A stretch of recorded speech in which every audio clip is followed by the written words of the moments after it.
Sign up for a year and pay less than 71 pesos per month. Visit tmt.ph/digital to get your free 30 days of the Manila Times Digital Edition.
alanganan, alam ng puso sa litim mo'y buhay. Lupang inirang, duyan ka ng magiting, sa manluluti, di ka pasisiil, sa dagat at bundok, sa simoy at sa langit mong bukaw. May dalagang tula at awit sa paglayang inamahal, ang isap ng watawat mo'y tagumpay na nagniningning, ang bituin at araw niya kailan pa may di magiging. Lupa ng araw ng walhating pusunta, buhay langit sa piling ko.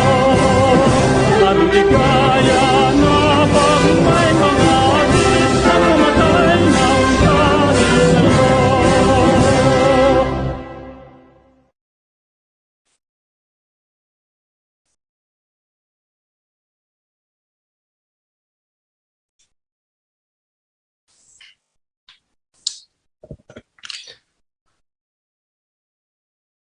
Good morning, Philippines. Welcome to the Manila Times Campus Journalism Congress.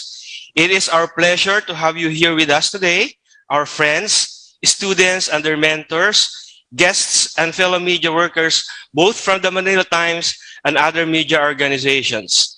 Meaningful as it is, especially in these critical times, is how journalism is practiced in time of the pandemic and beyond, presenting news and information responsibly amid the chaos of fake news on social media that anyone can just create and share, and the gullible unknowingly digest information that may be toxic in the long run.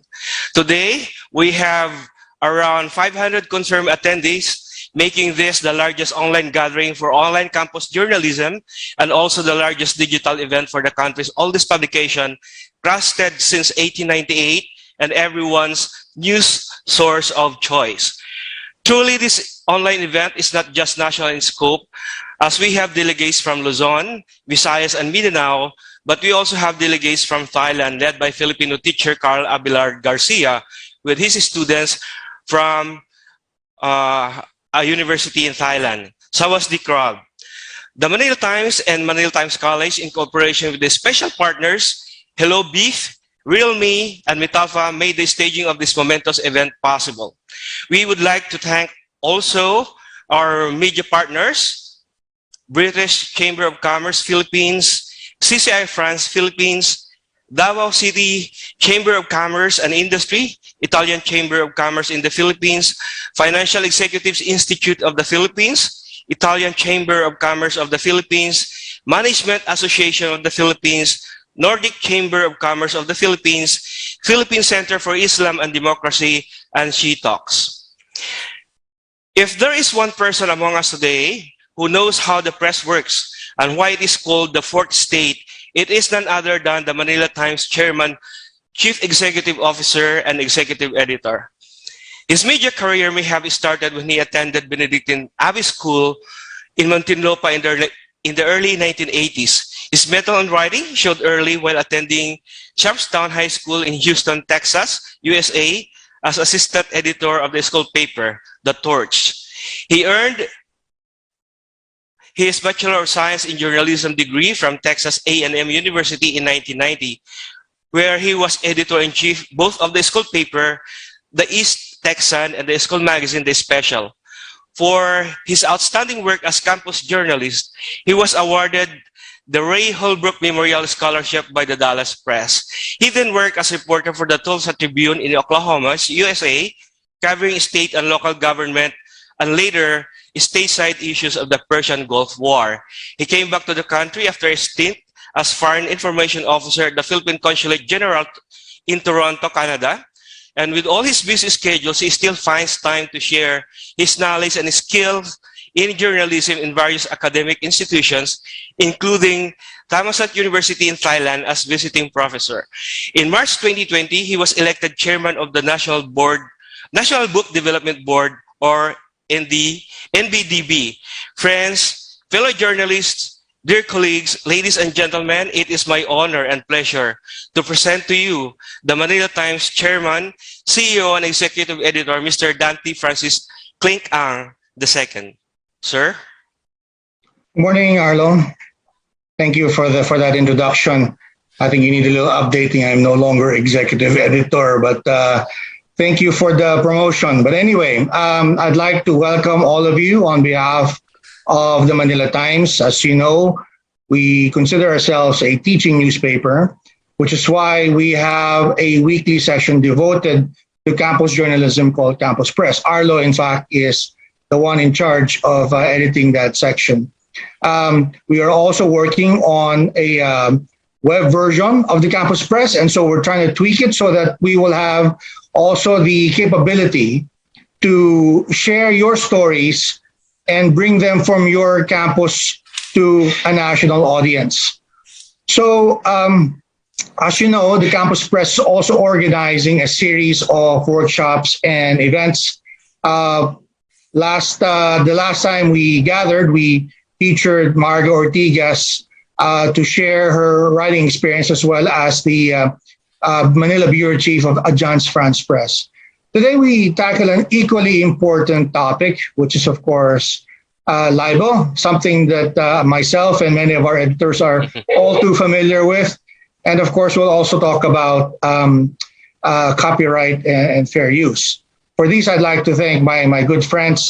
First of all, Attorney Sol Hofilenya, our columnist, and my very good friend, Attorney Joseph Estrada, we call him Arap, who writes occasionally for op-ed, particularly on educational issues.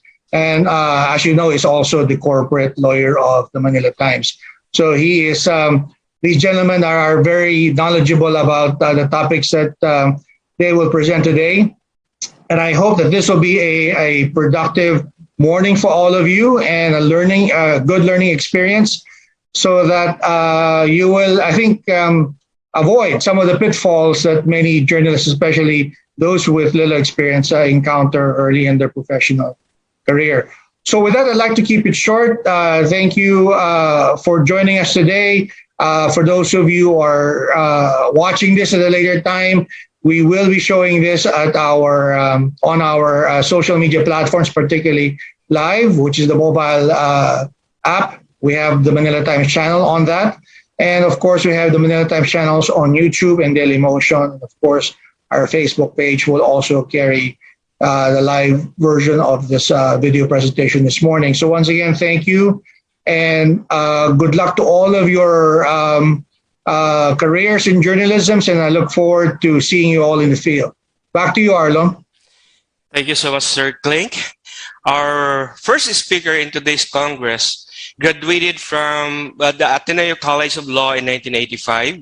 He has taught criminal law, international law, and other law subjects at the San Beda University in Manila, Central Scholar University in Makati, and San Beda College of Law in Alabang. He also conducted pre-bar review classes at the San Beda University in Manila. He was as well the Dean of the College of Law of the Asian Development Foundation College. He now conducts MCLE classes for lawyers. He has written more than 15 books on various subjects, including a best-selling history book, Under the Stacks, for which he won the Patnubay Award for History awarded by the City of Manila. In the field of law, he is the author of a textbook in international law and a best-selling pre-bar reviewer in international law. In 2020, he co-authored with his son a book of international extradition. He now writes a weekly column about law in the Manila Times. He is a member of the Asian Law and Economics Association, the Economic Society of Singapore, and the American Society of International Law. Surely, he is an authority when it comes to libel and cyberlibel, whether it is for media practitioners, campus journalists, or any citizen posting on social media. Friends, ladies and gentlemen, Attorney Sol Hofilenya Jr.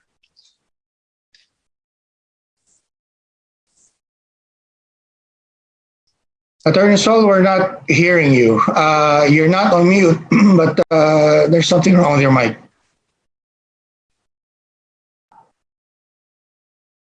Can you hear me now? Yes, Yes, sir. now we can hear you. Thank you. Okay. Could you hear me? 1, 2, 3.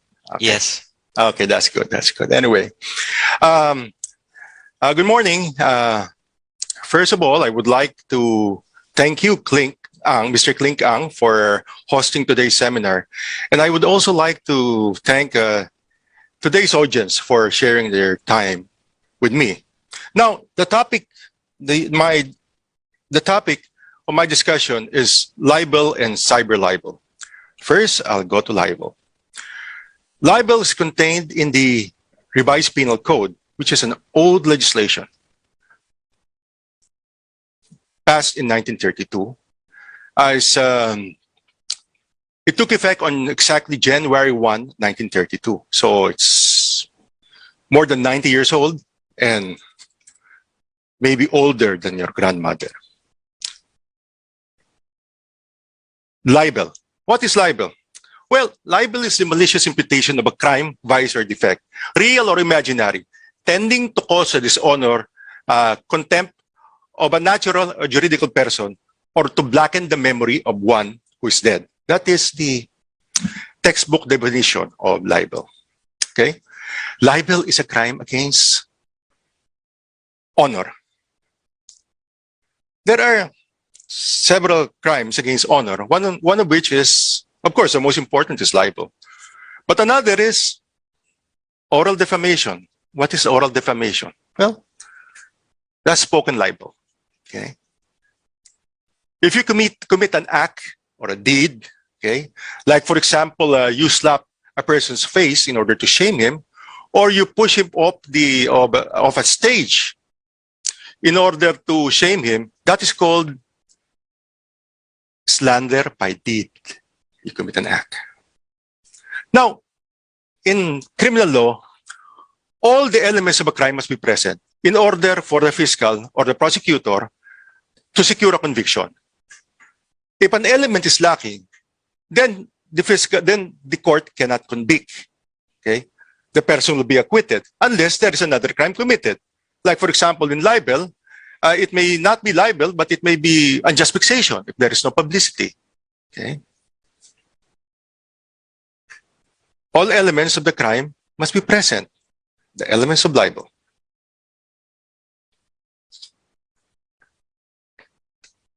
Publication. What do you mean by publication? It means that there is publicity, which means that somebody else besides the person who insulted, sabihin ko lang insulted kasi it's easier to understand, who did the insult, and the person who is the recipient of the insult heard or read the libelous or insulting words. Okay? There must be a third person. Like for example, if the person who did the insult, did the insulting, spoke in Jabberwocky, and it is the only person who could understand him was the person to whom the insult was extended, then there cannot be any libel because there is no third person who understood the words, the insulting words hurled by the libeler. Now, I'll give an example. There's a just very rare dialect. It's Jabberwocky. I'll give an example of Jabberwocky talk. It goes like this. It was brillig in the slitted tomb, did Garing Gimbal in the mob, and Momsey where the Borough and the outgrab did outgrab. There cannot be any libel because it's only the libeler and the person libeled who would understand those words. So there must be publicity. There must be a third person.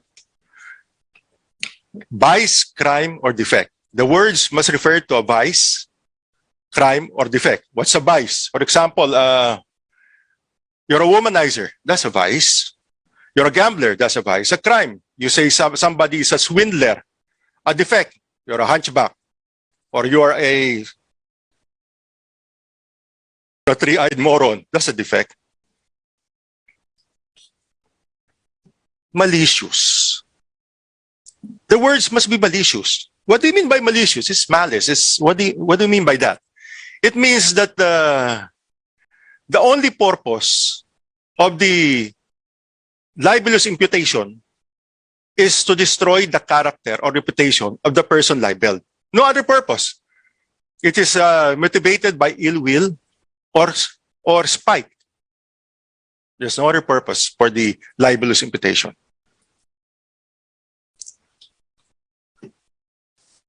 There must be identification by a third person. What do you mean?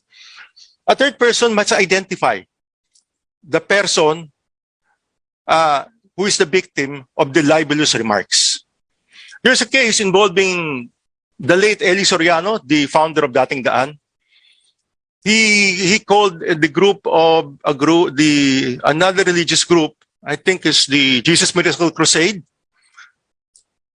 On television, sabi niya, mga gago, mga tarantado, mga ulul. Hindi ako nagsabi niyon, si Eli Soriano. Hindi ako nagsabi nun. Pero siya, sinabi niya yon.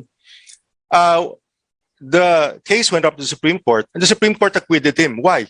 Because the Supreme Court said, we cannot identify the persons libeled. It's a big group, the Jesus Miracle Crusade. Hindi namin alam kung kanino intended yung libelous remarks. So he was acquitted. Tending to cause a dishonor, discredit, or contempt. Tending to cause dishonor, discredit, or contempt of a natural or juridical person. Who is a natural person? You, me, your mother, your uncle, your sister, your girlfriend.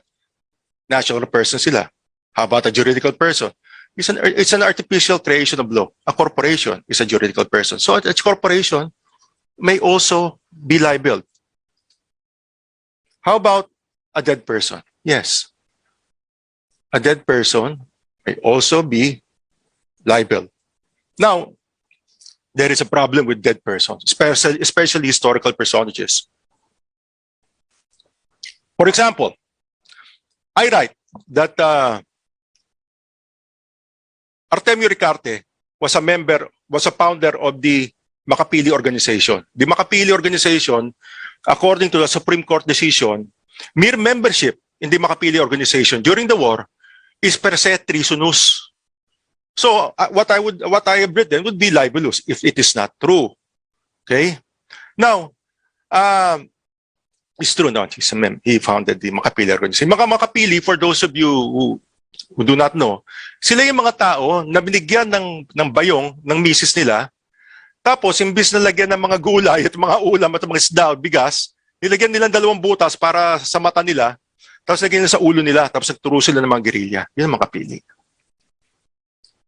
So, could I be held liable for libel? No. Why? Because it's the product of a historical research. Because if we do not write about those things, historians, then who will write about them? How will we know our history? It's a laudable purpose. Besides, it is true. How is libel committed? Yeah. Libel it can be committed by radio, not only in print, on radio. Phonograph, yung nung araw, vinyl record kasi I told you it's a 1932 law. Or printing. It can also be committed through lithography or engraving. Cartoons, lampooning a person, may per se be libelous. Wala pa kasing television nung araw, 1932 eh. Pero sabi ng Supreme Court in a case, television, if you commit a libel through television, even though it's spoken word, through a spoken word, then it could be classified as libel. Other similar means na nakalagay sa law. Okay. How do you judge the text, a libelous text? How could you say that it's libelous or not? Okay. You take the word, you read the words, and you take the context. Sometimes you have to take the headline into consideration. Sometimes, words undeserved, praise undeserved is slander in disguise. For example, you say that this judge is the best judge that money can buy. That is libelous. Why? Because justice is not supposed to be sold. Now, if you say that this lawyer is the best lawyer that money can buy, some lawyers will take it as a compliment. Now, if you say that, if you write, sometimes yung quotation, yung mga marks, yung punctuation marks could be libelous eh. Like, for example, the congressman's wife is loyal to him, quote unquote, loyal to him. That's libelous. He is an honest politician. That's libelous. The gentleman of the press? I don't know. It's your call. Anyway, persons responsible. Persons responsible for libel. Okay? Persons responsible. Okay. If it's a book, the person responsible is, of course, the author and the editor, kung meron siyang editor. Okay?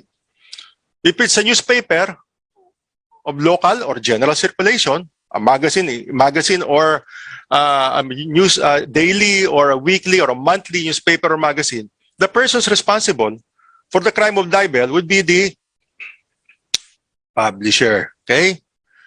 The business editor, okay? The writer or the reporter. Sila yung responsible for the... Pwede silang idemanda for libel. Presumption of malice. Ano ba yung presumption? Presumption means pagpapalagay. Pagpapalagay. O kaya sa mga mabigat na Tagalog, pagsasapantaha. Okay? Libel, in every malicious imputation, libel is presumed. That is a presumption in law. Pinapalagay ng law na, alam mo, ginawa mo yan, sinulat mo yan in order just for the purpose of destroying the reputation of another person. Yan ang pinapalagay ng law. That's why it's called a presumption in law. Okay? Now, libel does not, libel also admits of defenses. Okay? Defenses in libel.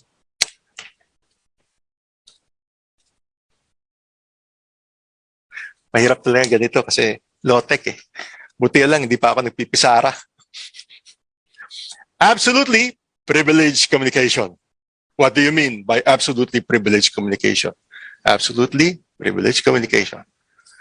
It means that although the imputation, the words used, okay, are libelous. Tinawag kang drug lord, drug addict, tinawag kang walang hiya, magnanakaw. The person libeled cannot sue either criminally or civilly. Why? Why is this? Because of public policy. Public policy. Now, if the president calls you a scumbag, you cannot sue because he is immune from suit during his term. Members of Congress, okay, yung mga sinulat nila sa submissions sa mga when passing a law o mga sinabi nila or what they said during the proceedings in Congress are absolutely privileged communication. You cannot sue. Lawyers in court. Yan, swerte kami dito. Lawyers in court. Yeah.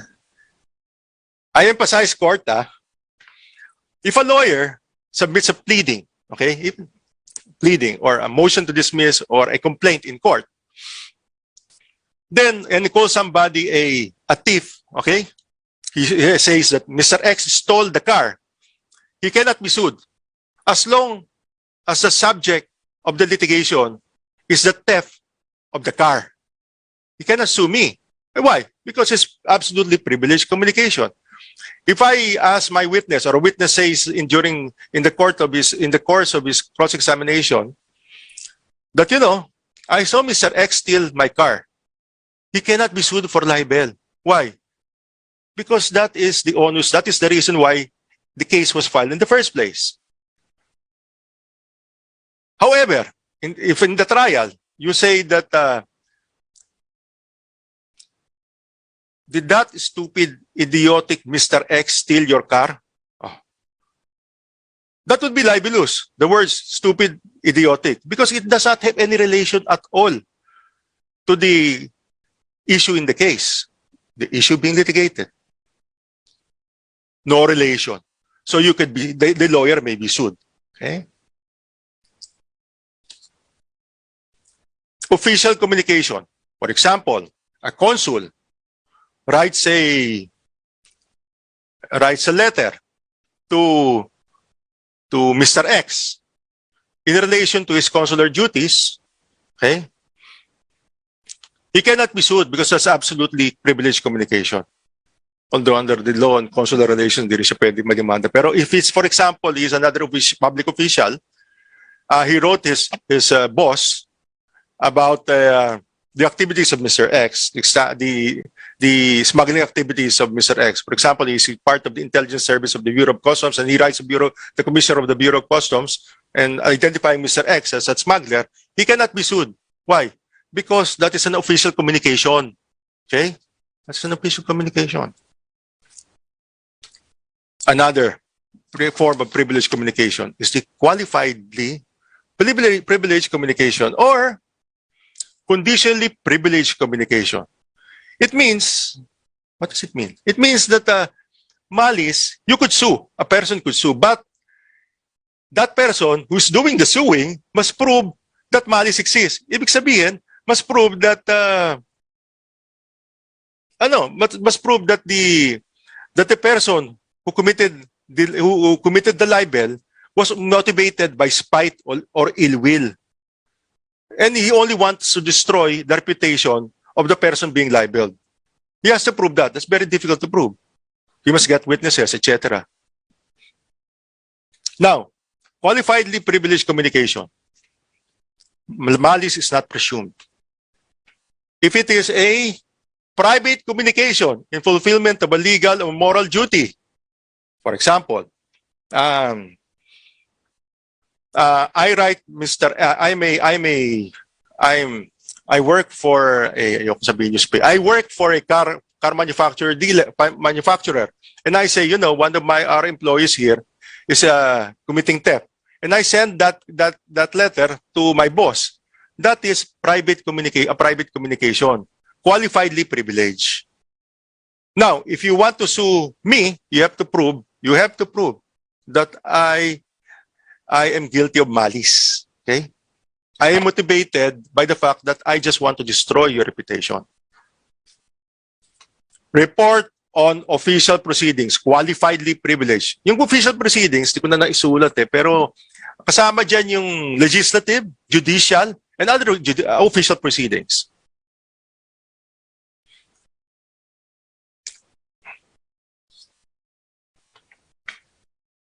It must be a fair and true report, okay? Without comments or remarks. Ito yung sa mga newspapermen yung report on official proceedings, judicial and legislative proceedings. It must be a fair and true report without comments or remarks. Pag sinabi mo na,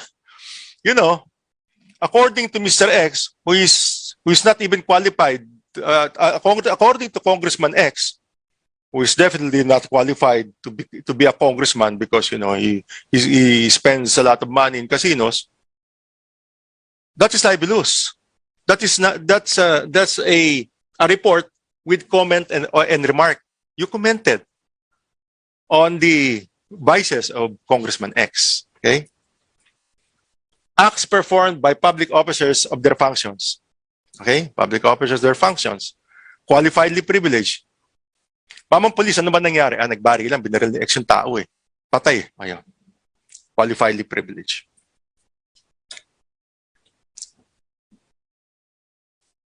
Fair comment. What do you mean by fair comment? Fair comment or fair commentaries? What do you mean?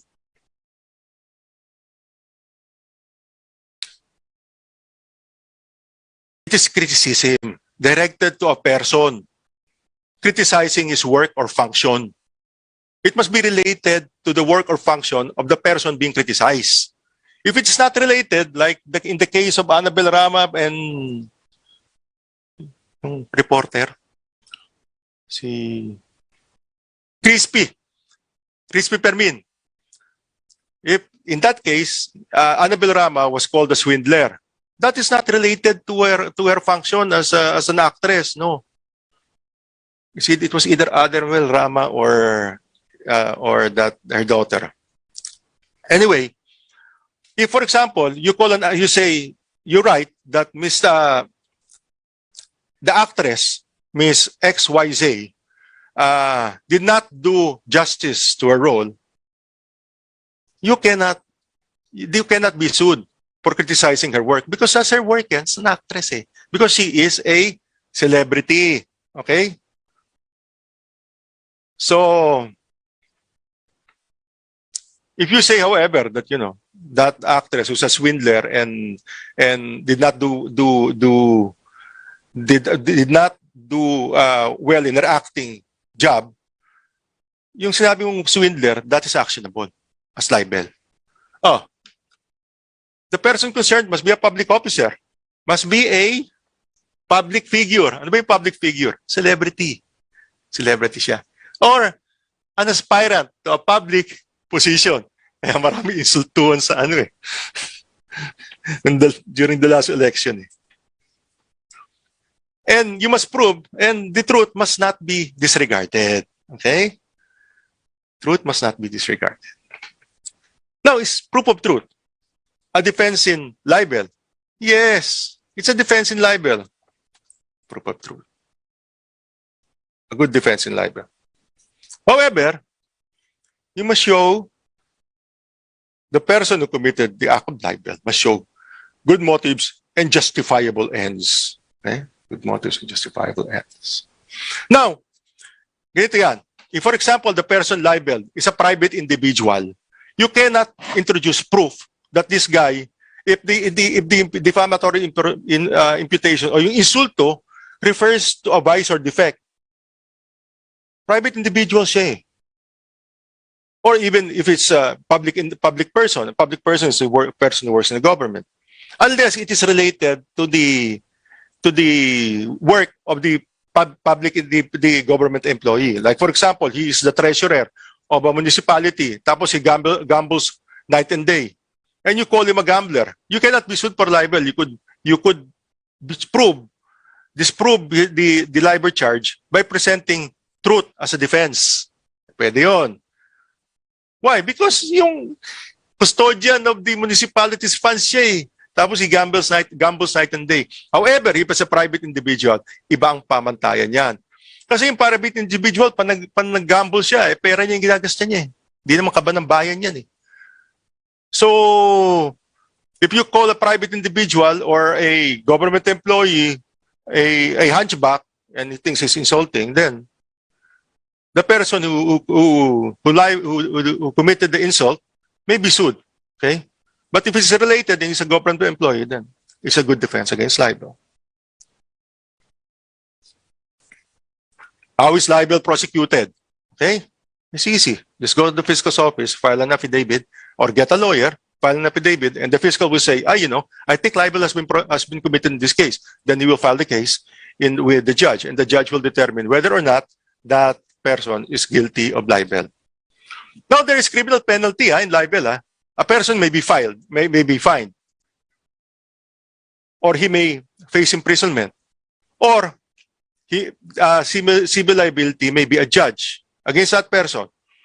Ang tawag ng civil damages or moral damages. How much? It depends on the judge.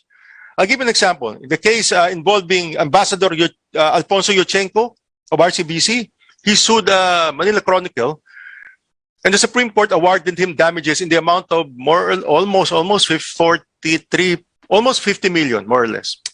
50 million overall. On motion for reconsideration, it was reduced to more or less 10 million, more or less. So that was the damages awarded to him. Although it was far lesser than the original award. Nonetheless, malaki pa rin. Anong kwento hinihintay niyo? Cybercrime. Committed usually through the internet. It's called cyberlibel, but it is not a new crime. Why? Because the law on cybercrime defines cyberlibel as a commission of libel as defined in the old law, 19 Kopong law, through the use of an information communication system or a computer. Okay? So there is no new crime. The crime is libel, pero you use the internet or computer. Tweet. Uso ngayon to, tweet. Now, for example, you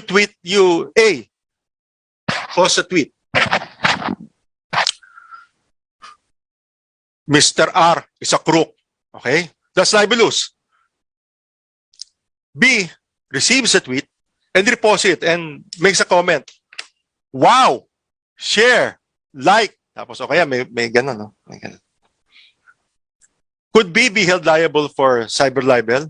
No, because in the case decided by the Supreme Court, the case of Giussini versus Secretary of Justice, the Supreme Court said that, yan, sabi niya, it's only a knee-jerk, B was only expressing knee-jerk sentiments. Ayan, malit kasi. Ayan.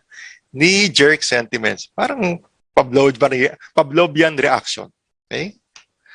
Now, if B posts the tweet and C receives a tweet and says, and adds the words, yeah, that is true, you know, besides being a crook, X is also a thief, a forger, and he's also a carnapper and a kidnapper and an arsonist. Could he be held liable for libel?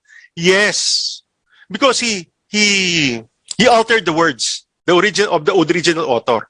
So in that given case, A may be held liable for cyberlibel and C for cyberlibel, but not B. Pinasa niya lang yun eh. Oh, that's according to the case of Giussini. Why is cyberlibel?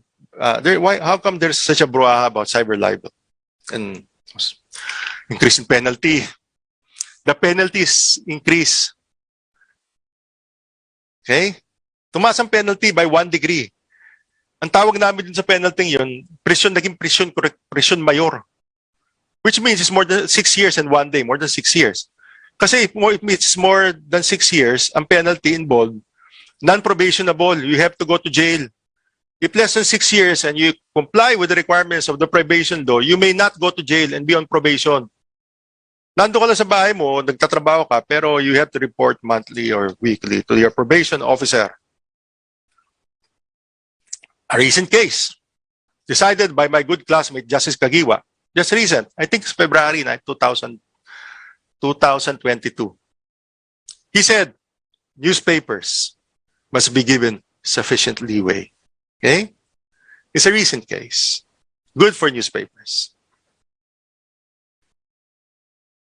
Democracy dies in obscurity. That's what he wanted to say. So, lesson learned.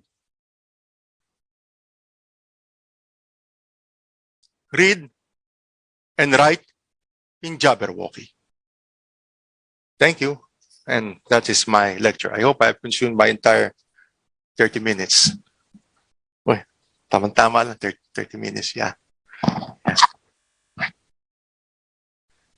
Okay? Arlo? Arlo, you're on mute. Yes, sir. Thank you so much, Attorney Hofelinia. I'm sure the students, the participants here have learned a lot from you. I just want to have a question.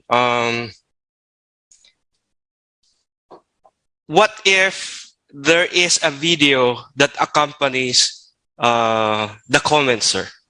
Would that be libelous too? Oh, libelous. Libelous. Kasi alam mo, hindi ko na cinematographic kasi lumang word yun eh. Ang nakalagay sa libel law ng 1932, it will also be libelous if it is a cinematographic exhibition. Walang makakaintindi kasi kung nilagay ko cinematographic exhibition. But those are the exact words of the law. So the video is a cinematographic exhibition. Kaya alam mo, lumiit. Di ba? Yung sine lumiit eh. Kasi noong 1932, wala pang ganyan kalat ng mga sine. Di ba? Oh, libelous. Correct. We don't have questions yet, but I just want to acknowledge our participants. We have 229 participants on Zoom right now. We have 379 on Facebook, and so far 11 on YouTube. So we have a lot of participants, almost, great. Yeah, almost 600. Great. Sir, maybe you have questions, especially we have a lot of live cases. The script, let's stick to the program, Arlo. Maybe we can have the next speaker first. Attorney Sol, I hope you can stay a little while. We'll hear from the next speaker, and then we'll have Q&A with both of you, if that's okay. Yeah, okay. Okay, thank you, Attorney Sol. Arlo? Thank you. Yes, sir. Our next speaker is the managing partner of Estrada and Aquino Law. He is the managing director of the Coordinating Council of Private Educational Associations, or COCOPEA. He obtained his degree in political science at the College de San Juan de Letran in 1999, where he graduated with honors. He earned his Bachelor of Laws degree at the University of Santo Tomas, Faculty of Civil Law, and admitted to the Philippine Bar in 2005. In 2019, he completed an executive program on transforming higher education leaders through effective policy reforms at the Lee Kuan Yew School of Public Policy, National University of Singapore, an institution well known for educating and training the next generation of Asian policymakers and leaders. He is acknowledged as one of the legal luminaries in education who immerse and help shape the legal and policy environment in education.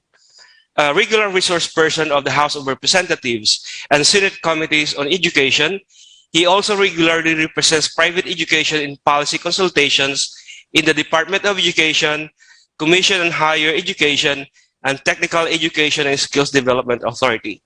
He is counsel to several educational associations, which include the Philippine Association of Private Schools, Colleges, and Universities, Fund for Assistance to Private Education, Philippine Accrediting Association of Schools, Colleges, and Universities, South Manila Education Consortium, National Alliance of Private Schools, Philippines, Ayala Education, and the National Collegiate Athletic Association, or NCAA.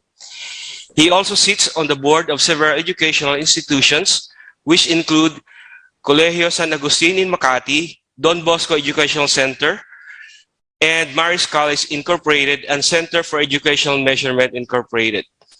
He regularly writes op-ed articles on education in the Manila Times, where he also serves as the newspaper's corporate secretary. He is the recipient of the Gawad Katarungan Award from the Cainta Catholic College in 2021. In September 2019, he released his second book titled The Education Act, a compendium of Philippine education law, jurisprudence, practices, policies, and regulations, published by Rex Publishing.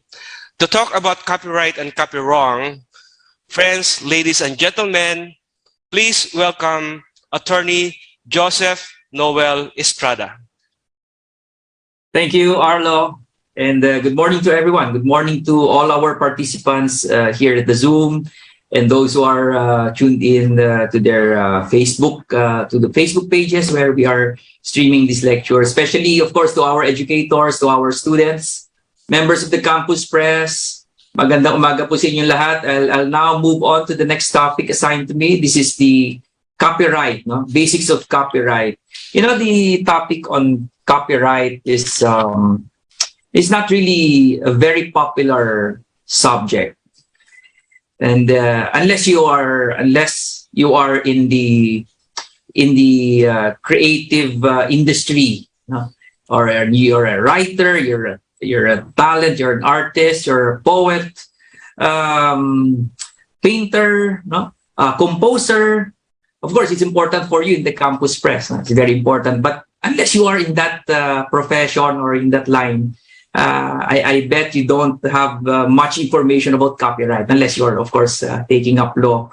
But I think now, especially with the theme of the Manila Times in the age of social media, until the age of social media came, I think it's very important. Copyright is now everyone's business. Not only those who are writing for the school paper or those in the creative profession. We have to have the basic knowledge on copyright. Because why? Because content is everywhere. You look at your Facebook account, no? Everything there is a content created by someone. You'll see videos, you see posts, you see songs, videos auto-played. No? There you look at other streaming sites, even Spotify. You can upload your own song, create your own song and upload it there immediately. You go to YouTube, you have a lot of content there. No? So we all have the potential to be content creators. No? And we also consume work by people every day, no? Because we are in this digital age, this computer age and social media age. And that's why copyright is very important for us to know, especially the basics. No? So yung pong mga kasama natin in the schools, in the academy, I hope you also note some important takeaways, no? Especially for our teachers present in this webinar, no? Because you also use content in your lessons. The students also use content taken from social media, from in the internet. And so this topic is really for you. All right, so let's begin. Okay, some more context. Have you experienced posting a video on your Facebook account, on your Facebook personal account, putting a video or a music there on a photo? Have you experienced that? And suddenly Facebook partially mutes your video. Have you seen this? Have you seen this in your? Have you encountered this? No, probably have encountered this. No, and this is because of this is about copyright. No? By the way, one thing is certain about copyright. When you go to internet, social media, and there's content, no? Overflowing content. No? One thing is for sure, no? Somebody created that post, that video, that photo, and there's a purpose for that. And only the author, the creator, knows what that purpose is. No? So be careful, no? Because somebody created it. No? There's nothing is created by mere accident. No? Somebody really created it. No? There's some artistic effort that really came with it, and there's a purpose. Now, if you're using it, no, please take note of this. If you're using that content that you have come across on the internet, and you're using it for the same purpose that you think the author or the creator created it, no? For which purpose, then probably you have to re-examine whether you are violating the copyright of the person who created it. All right, now, next slide. More content. Ilang awit ay aking aawitin. Papamiss si Sir Arlo and perhaps Himig mo na rin colleagues who are Sharonians who lived in the 80s. Ako po ay nung time na yon ng aking mga magulang ay syempre mga Sharonians, Sharon. Familiar ng sanay ng wakas. And recently, it was in the news. And so it has something to do with copyright also. In one of the campaign sorties, in one of the...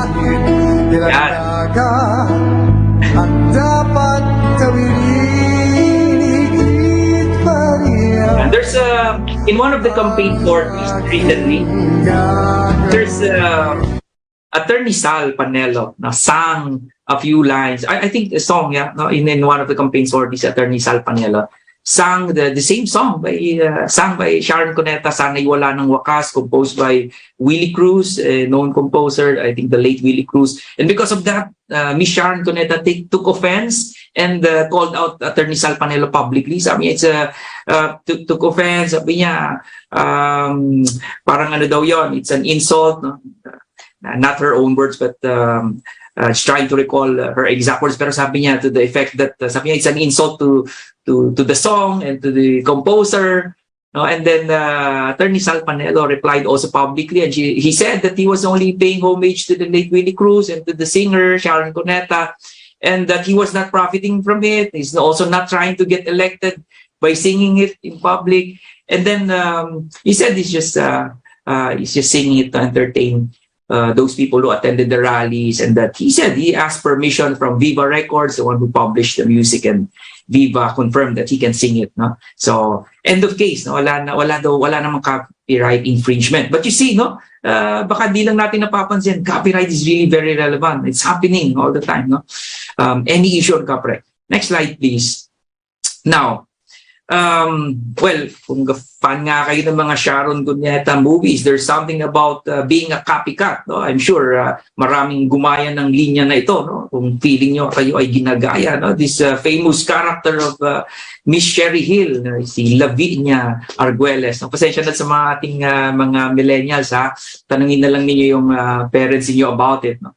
You're nothing but a second-rate trying hard copycat, sabi ni Miss Sherry Hill. Now let's go to the main topic. No? Really, so with all of these things, so what is copyright? What is the legal definition of a copyright? Copyright is a legal protection. It refers to a legal protection that is given to the owner, to the creator of an original work.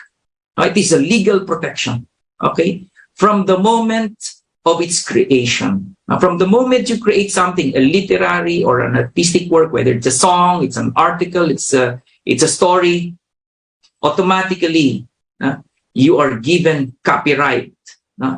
You don't need to register it. You don't even need to do anything to have that copyright or that legal protection. Of course, you can go to the National Library and have it registered. No, have your book, your story, your article, even a computer program or a song. Registered with the National Library to have a copyright so that it becomes noticed to the whole world. But registration is not a prerequisite, no? Because again, as the law says, the moment of its creation, copyright is granted to the creator, to the author, to the owner of the literary or artistic work. And what does copyright protect? Copyright protects original works. No? So if you created a poem, a novel, an article, an editorial, opinion, so that work is protected by copyright. And not only original works, no? It also covers derivative works or works that are derived from your original work. So an adaptation, dramatization, a few lines from your song, no? That is also created by copyright. So someone who takes a portion of your song, for example, for his or her own purpose and derives economic benefit from it, cannot say that he or she merely copied a portion and therefore did not violate your copyright. No, that's not correct, because copyright also protects derivative works. No? Well, there's another example. Nako, talagang nakakalata yung edad ko lalo. No? Hindi pa naman ako ganun katanda. Pero another example is on copyright and derivative works is a song. I don't know if kung buhay na kayo, you're already born, when the song of Queen and Freddie Mercury entitled Under Pressure. It is composed by another popular singer or artist, si David Bowie. Yung Under Pressure, palagay ko si Sir Arlo alam to, yung Under Pressure. Di ba? Very iconic yung bassline dun eh. No? Pasensya na kayo, pero ganito yung sound nun. Dung dung dung dung dung dung. Dun dun dun dun dun dun. Okay. So, nung 90s, no, nung grade 6 ako, bata pa ako. So, nung grade 6 ako, eventually, meron namang rapper na naging popular. No? His name is Vanilla Ice. And he had this song, Ice Ice Baby. Alam niyo ba yung Ice Ice Baby? Ice Ice Baby. Dun dun dun dun dun dun dun. Parang pareho, no? Parang hawig na hawig dun sa Under Pressure, di ba? Parang hawig na hawig eh. But that song was very popular at that time. I remember singing that Ice Ice Baby. I sang it in school, in class, no? Sa music class namin, we were graded. We were called in front to sing a song one by one. No? So, tinawag ako, kinanta ko, Ice Ice Baby. No? Tuwan-tuwa yung mga kaklase ko. And then I got a failing mark kasi sabi nung sister, sinabi ng mga mass songs lang ang kakantahin eh. Bakit kumanta ng music from the radio? Now, anyway, this has become a copyright issue, no? Because it was challenged by David Bowie and the Queen on copyright infringement. No? Pero eventually, I think there was a settlement. And now you can see, if you search the song Ice Ice Baby, nasa credits na si David Bowie and the Queen band. No? Ibig sabihin, nagkaroon na sila ng settlement. No? They will both have a share whatever sales or credits or royalties for the song Ice Ice Baby. Next slide, please. Now, you may also want to ask, how long does a copyright protection last? No? Yung copyright, yung copyright ng creator or owner. The law says that during the lifetime of the creator, the author, copyright exists. And 50 years after the death of the author or creator. Now here, in this slide is, of course, Jose Rizal, and you may also be wondering, you have a lot of adaptations, dramatizations, derivative works from works of Rizal, no? Even the life of Rizal. Paano kaya yun? No? So, kanino kaya sila nagpapaalam? No? Well, the answer is, those works are already public domain. No? Nobody owns copyright, no? Because the copyright on the works of Rizal already lapsed, no? When he died, and 50 years thereafter, noong 1946. No? So, wala nang kailangan, hindi na kailangan magpaalam sa kanya, no? Kasi, or to his heirs, no? Because it has already become a public domain. Next slide, please. Now, what are the rights of the author or the copyright owner? So, ano ba yung karapatan? If you wrote something, you have an article at your school paper, or you wrote an article at the Manila Times, as a copyright owner, what are the rights, no? Extended to the copyright? Number one is, of course, economic rights. You have the sole and exclusive right to realize financial gain from your work. No? So if you compose a song, you want to publish it, and you want to make money from it, you want to publish a book and sell it, you have that economic rights. No? Dapat ikaw lang magkaroon ng economic rights. In 2015, there's a case wherein ABS-CBN was involved. No? There's this streaming sites, yung freepinoychannel.com and Pinoy Tambayan TV. And these websites were streaming popular shows from ABS-CBN for a fee. No? And so ABS-CBN sued, no? These sites for realizing financial gain out of the shows of ABS-CBN without getting proper permission or authorization. No? So the ABS-CBN sued these entities in the US and California courts, and I think the DC court also awarded damages. Malaki, by the millions ito. No? Pinagbayad itong dalawang streaming sites na ito. Nagbayad sila sa ABS-CBN to compensate, no, the loss, again, connected to the economic rights. No? Financial gain should be realized by the creator or the author. Moral rights, no? It's not really financial or economic in nature, but the right to be attributed to. No? Dapat naman, every time gagamitin yung work mo, dapat sinasite, no? The author of this is so and so. The one who created this, I will sing a song sung by original artist, etc. Moral rights, no? And if ever there will be an alteration, there will be some changes or revision in your work, you should get at least a permission from someone who will interpret it in another manner. Who owns the copyright of the work? Who owns it? Well, of course, the author. If there's a co-author, then the co-authors, they co-own copyright to work.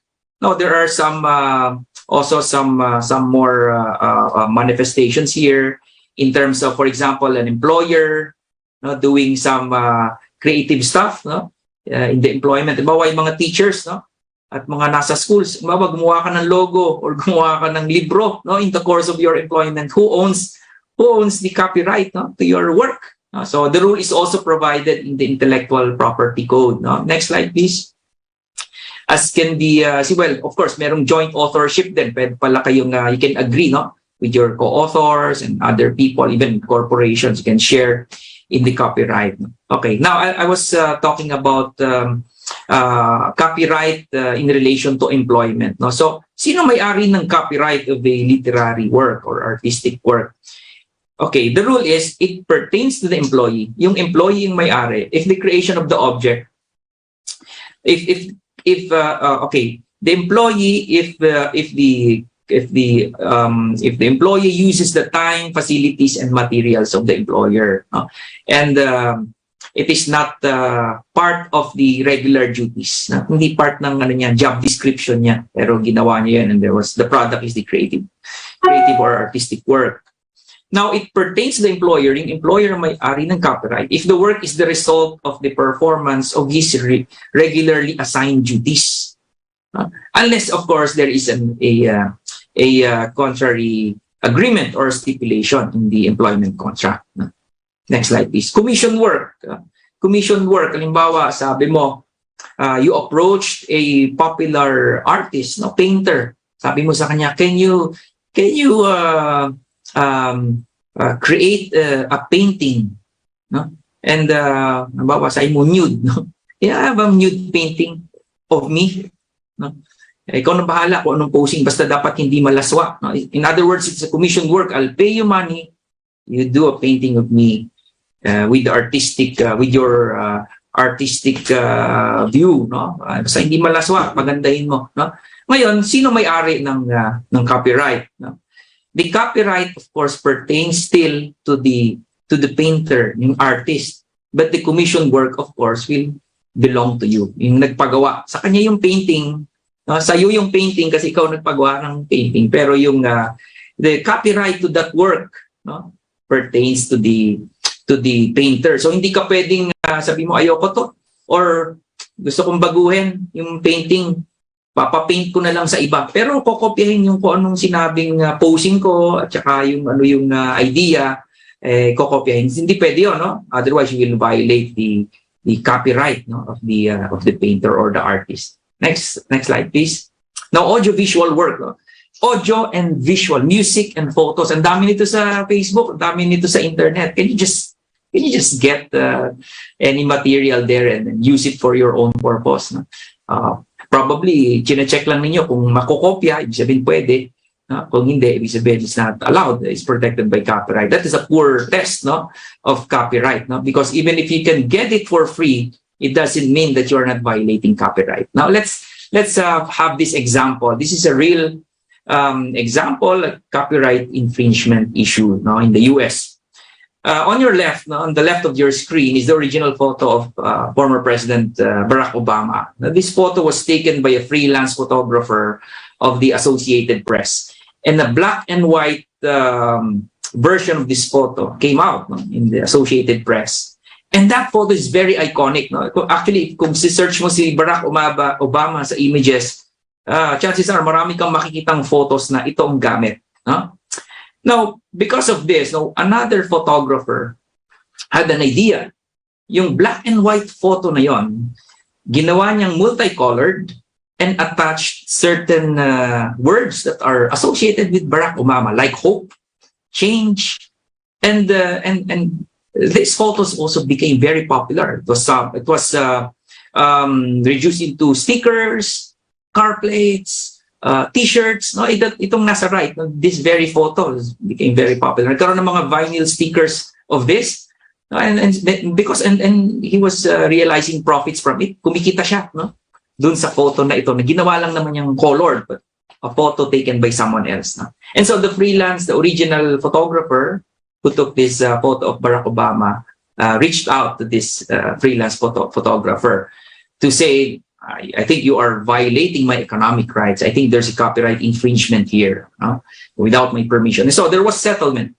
I think there was settlement. Hindi na nagkaroon ng kaso. They both agreed that they'll share certain portion of proceeds of the sales realized from these photos, the merchandises from these photos. No? So it's really very important. Now, here's another interesting case of the monkey selfie. No? So, bago pa po kayo nagkaroon ng selfie, I'm sure nagkaroon tayo ng selfie. Baka nga monkey selfie dapat tawag. There's this case already, no? In 2011. Nagsi-selfie na ba kayo nung 2011? Parang hindi pa, no? Meron na bang selfie noon? Meron na siguro, no? Meron na. Pero 2011 pa itong case na to. The interesting case of monkey selfie. This is about a photographer, si David Slater, if I'm not mistaken, that's the name. Si David Slater, napunta siya sa Indonesia. Gusto niya magkuha ng photos of the wild. No? And so, pinosisyon niya yung camera niya, inayos yung settings kasi nakita niya merong monkeys, no, roaming around. No? So, inayos niya yung camera niya, naka-auto, no? And then umalis na siya, no? And just watching it from afar. Tinitingnan niya how the monkeys will behave, and then he will click the camera. So as soon as there was this monkey was very close to the camera, he adjusted the settings. In-adjust niya yung settings sa camera. And this prompted some curiosity from the monkey. So yung monkey lumapit doon sa camera at siya ang nag-click, no? Resulting to this once in a lifetime photo. Ito na po yun. No? Hindi po ito hindi po ito gawa-gawa. This is the actual photo of the monkey. No? The monkey selfie. Once in a lifetime, naka-smile, naka-selfie yung monkey. And so, na-imagine ni Mr. Slater, I will be sending this to National Geographic. I will be realizing profits from this rare photo. I'll be sending this to media sites and so on. And so, nagpadala siya una sa Daily Motion, if I'm not mistaken. And because of that, he was offering photos, no, to purchase this photo. Merong animal rights group na sumulat sa kanya. Sabi, you cannot do this. You cannot realize profits. You cannot exploit the monkey. And so the animal rights group filed the case, no? Filed the case on behalf of the monkey for copyright infringement. Kasi sabi nila, merong ano dito, the artistic element, no, that goes with the photo itself, taking of the photo, including yung timing, yung everything about this photo, no, is from the monkey. And Mr. Slater cannot use it for his own purpose. Otherwise, he will be violating the moral and economic rights of the monkey. So, nag-file ng case. Sabi ng US court, yes, correct. Merong artistic element. Surely, these are all authored and created by the monkey. However, we cannot award damages to the monkey because the monkey has no standing in court of law like humans. No? So anyway, a very interesting case. No? Now, this is a key takeaway, no, for all of you. No? Baka kasi inisip nyo, ang hirap naman, meron pa bang original ngayon? Parang lahat naman talaga is kinokopya or something that resembles anything, di ba? Parang meron pa bang original ngayon na magagawa? Parang wala naman. No? But totoo yun. It may be influenced by others' artistic work, no, or creativity. But please remember this, according to the case of Baker versus Selden, in copyright, only the expression of an idea is protected. Please take note, it is the expression of the idea that is protected by copyright, not the idea itself. So you can copy the idea. Okay yung idea niya, but the expression should be different. Dapat may pagkakaiba. Now, it's also this also a very interesting subject, yung plagiarism. No? Plagiarism, how does it differ with copyright? No? For sure, yung ating mga estudyante na nandito nakikinig, familiar kayo sa plagiarism. No? Meron kang pinagawa sa yung essay, ang teacher mo, tapos tinatamad ka, so nag-copy-paste ka na lang sa isang article na nakita mo sa internet at nahuli ka. Kakasuhan ka ng plagiarism, you will be subject to disciplinary action. Is that copyright infringement? No? Well, magkaiba yan. No? These are two terms. So, pero it involves copying, no? Appropriating something as yours or misrepresenting it as your own, although it is owned by another person. It involves the same subject, pero magkaiba.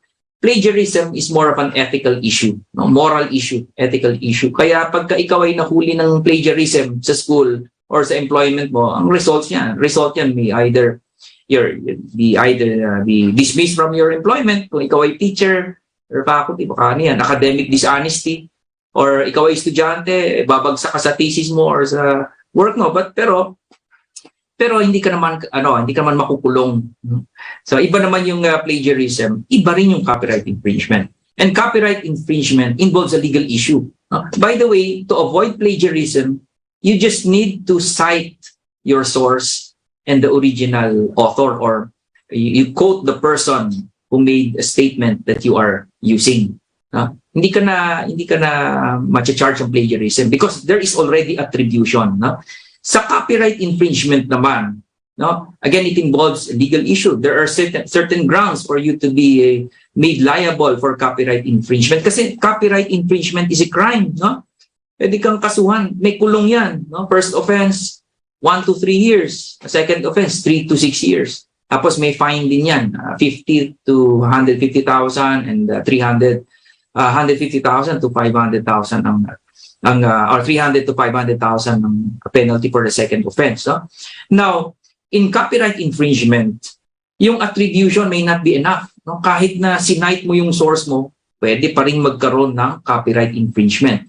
Now, if you are in effect denying the economic rights of the author of a copyrighted material, no? Possible yun. Possible na sinasite mo, pero sinasite mo yung source mo.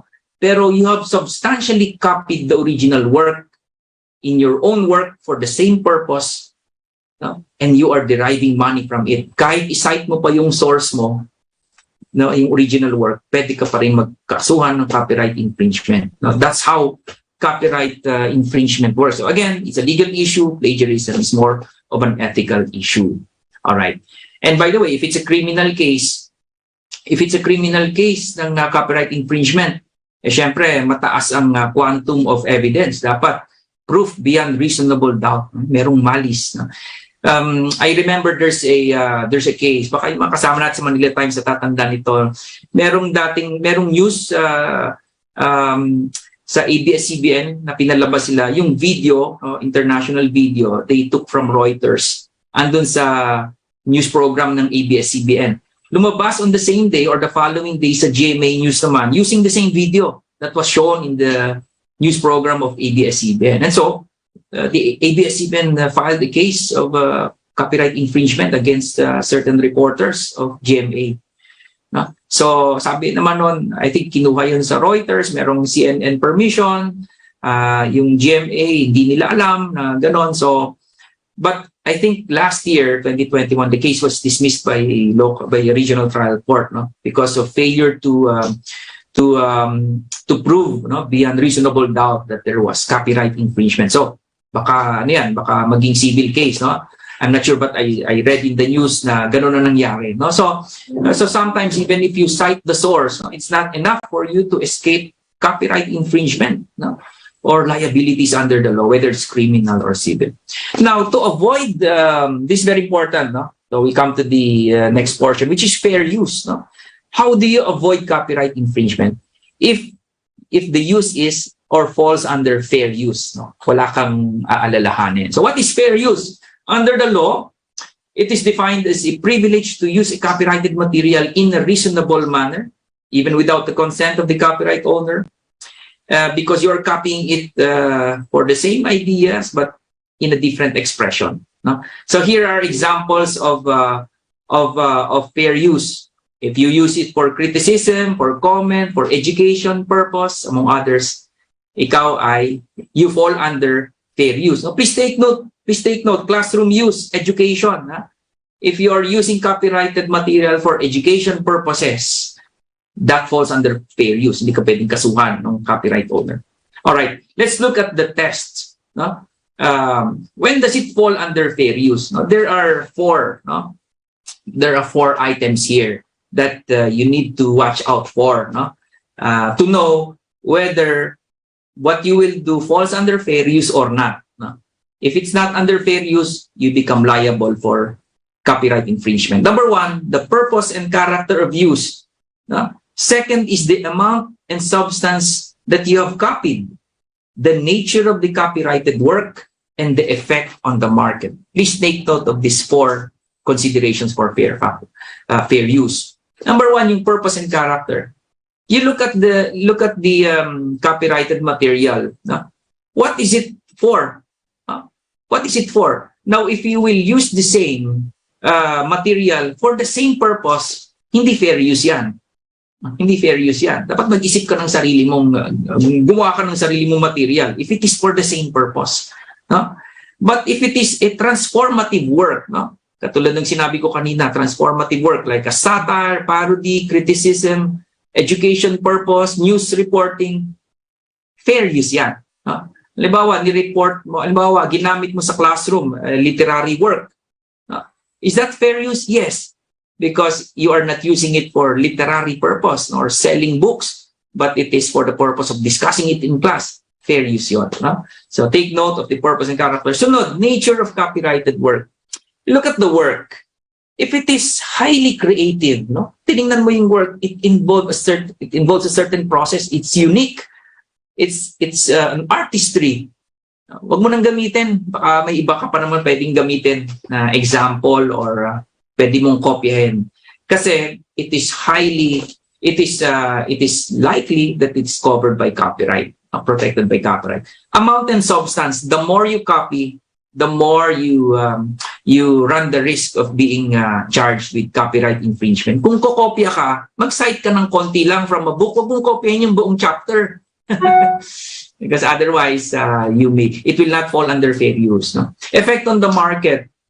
Anong effect nung gagawin mo, no? By copying it? Will it deprive the author some economic rights? Hindi na siya makakabenta ng libro dahil sa ginawa mo? If yes, then it is not under fair use. No? Next slide. There's this case, the case of Libel versus Paramount. Last kwento na to, and then we'll go very fast na for running out of time. This case of Libel. You're familiar with Demi Moore, no? Of course, no? Kaya lang wala na siyang pelikula ngayon, hindi na siya very active. Si Demi Moore, nasa left side, the lady, and she was pregnant. She had this photo with a very famous photographer in the US, and it was a cover of the popular magazine in the US. No? Siya yung, I think siya yung original nito. No? We've seen a lot of other people copying this. But this photo was the idea of the photographer for the magazine who took this photo of Demi Moore. Siya ang unang nakaisip niyan.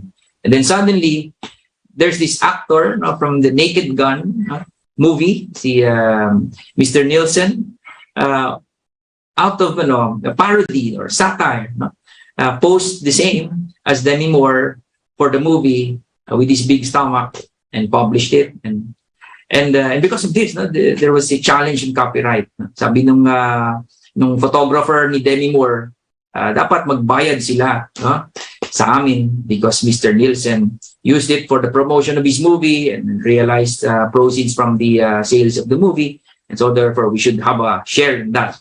So nagkaroon ng case, umakyat sa court. Ano sa palagay ninyo? Applying the fair use principles. Ito ba ay, is this something that's a copyright infringement or is this fair use? Ano sa palagay nyo? Ang sabi ng court, this falls under fair use. Ano yung dahilan? Number one, transformative work. Remember, it's a parody, it's a satire.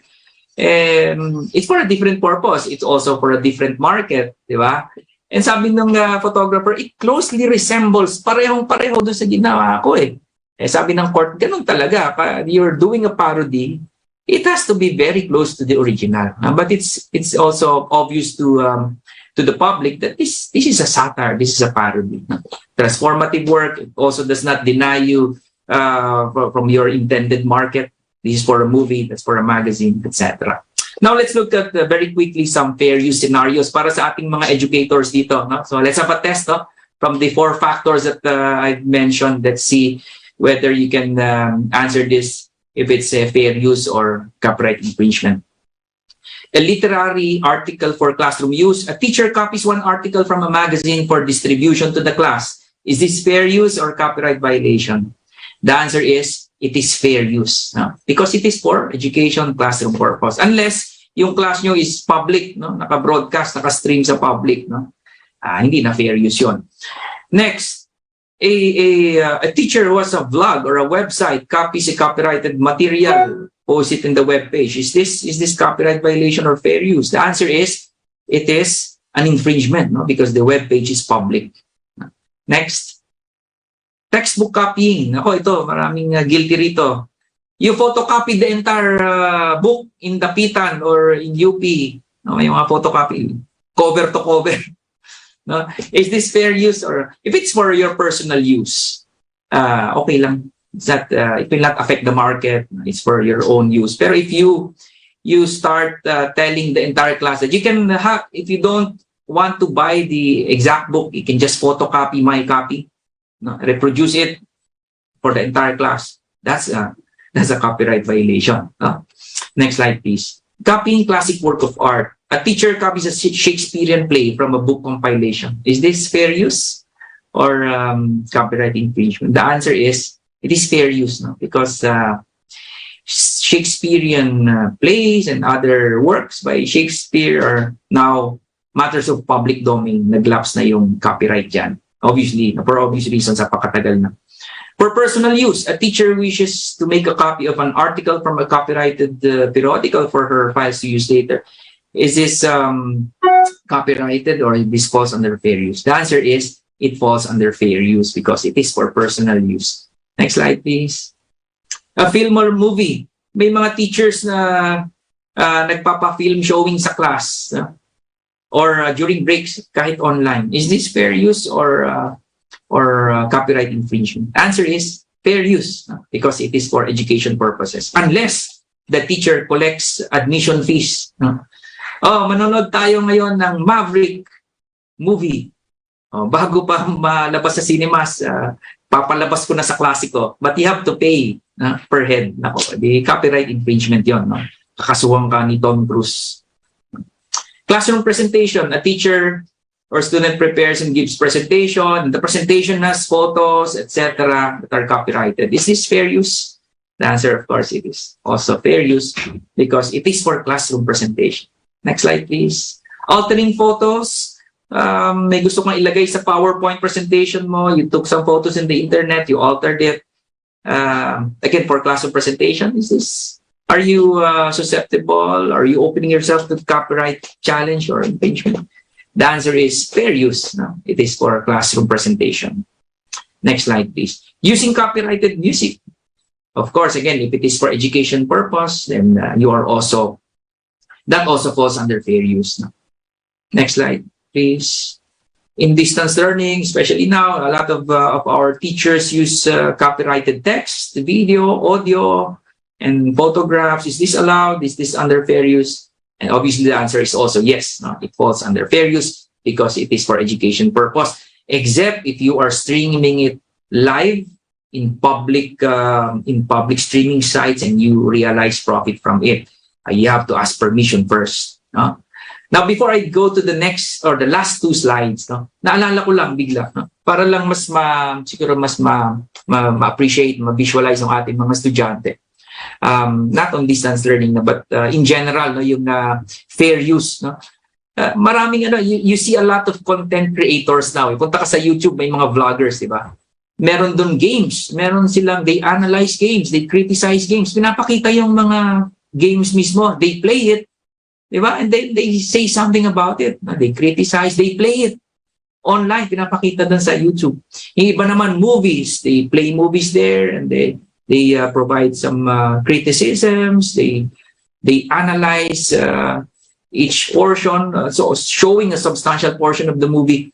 Hindi ba kayo nagtataka na hindi kaya copyright violation to? Kasi yung vlogger, yung may-ari ng YouTube account, kumikita doon sa views pa lang. Minsan millions of views doon sa kanyang material showing a movie or a song or isn't this a copyright infringement? Now, probably, kaya hindi siya na-challenge or nakakasuhan ng copyright infringement because, again, you go back to the principle of transformative work. No? The purpose is different. No? It's either parody, criticism, no? Or analysis. No? It's very different. No? So, yan ang isang reason. Baka kasi isipin ninyo, parang rampant naman ng copyright violation pero wala namang kakasuhan. No? So, you have to analyze this according to the factors that I've shown you, the 4 factors, whether it falls under fair use. All right, so last 2 slides. What should we remind our students when using copyrighted materials?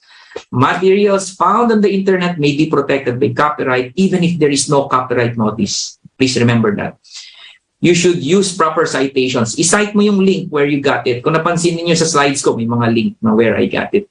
They should be properly educated about fair use and how to determine whether use of copyrighted materials falls within fair use.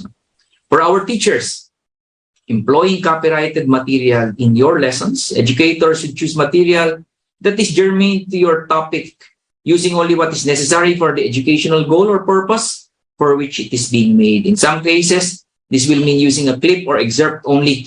In other cases, the entire work. But whenever possible, educators should provide proper attribution and model citation practices that are appropriate to the form and context of the use. Next slide, please. tapos na pala. So that ends my presentation. Please take note. I hope you were able to take note of the key takeaways. And thank you very much to everyone for listening.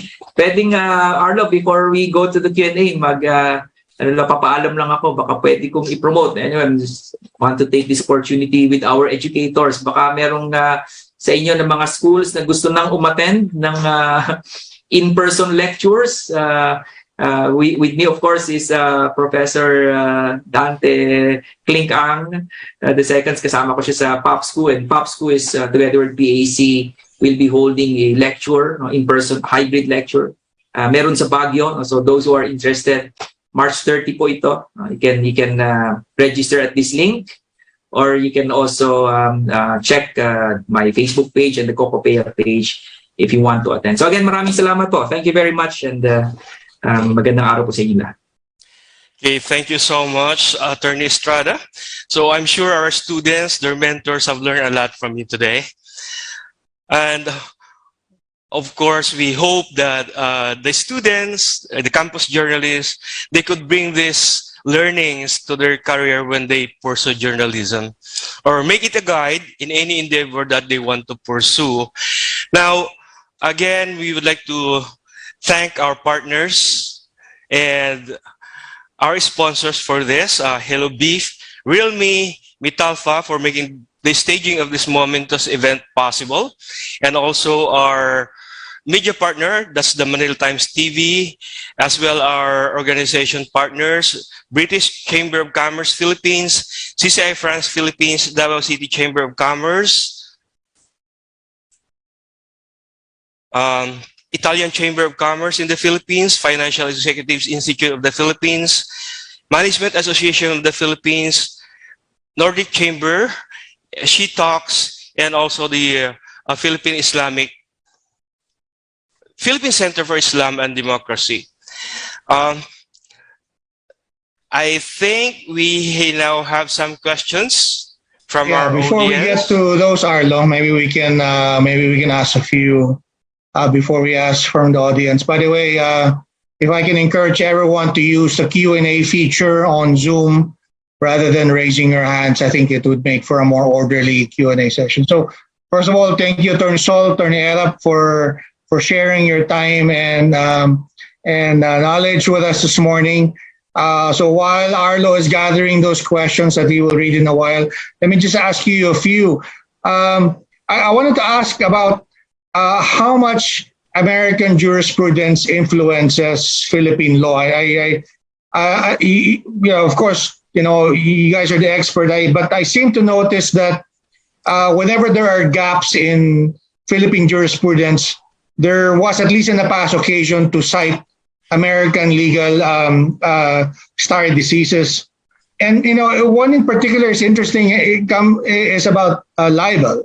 I think I mentioned this to you, Attorney Sol, before, the New York Times versus Sullivan case, where it became, it shifted the proof of burden from the defendant to the plaintiff, the person accusing the media entity of libel. But that doesn't seem to be the case here. I was listening to your lecture. It seems that there's a lot more divergence between American libel law and Philippine libel law, where Philippine libel laws are more stringent. There's less room for leeway. Is that a correct interpretation? Feel free to weigh in after, Attorney Erap. Attorney Sol? Are you asking me, Klink? Yes. Yeah, that is correct. That is correct. Because, as I told you, our libel laws was first came to operation in 1932. Yeah. That is a revised criminal code. Yeah. Now, the criminal code of the Philippines was patterned after, I would say, lifted from the 1888 criminal code, Código Penal de España, or the code of penal code of Spain. So it's very strict because that's European, and you cannot, of course, they try to protect their public servants here in the country because they were colonialists after all. But we also use American laws. We have been using a lot of American laws, American jurisprudence. But Philippine laws as far as libel is concerned, is a hybrid. Hybrid siya. Okay. It's a mixture of European laws, Spanish law, and American law. Kaya yung mga penalties natin, kaya kanina may sinabi ko sa prisyong correctional, that's still Spanish. Yeah. We never change it. Prisyong correctional, prisyong mayor, etc. It's still Spanish. If you will read those penalties in the Spanish Code of 1888. So, ganon. So it's a hybrid. I see. Elab, you want to weigh in? I guess also with in terms of copyright, fair use, and I guess also libel. Yeah, actually, yung American jurisprudence weighs heavily on the way we also decide cases here. Not because of the similarity, not just in the similarity of certain provisions of our laws on libel and copyright, but on the very foundation of these laws, yung ating freedom of speech and expression. Remember, it's very similar to our constitutional principles on freedom of speech and expression. Kaya yung mga cases na ibang sinight ko, these are actually original cases from the US, pero these are cited in the Philippine decisions by the Supreme Court. Yung Habana versus Robles is a local case, pero ang dami ng mga cases na from American jurisprudence, Tinker versus Des Moines, etc. Halos aabangan mo talaga how they some developments katulad Cyberlibel, mga ganyan. So you always need to be updated with what's happening in the US courts.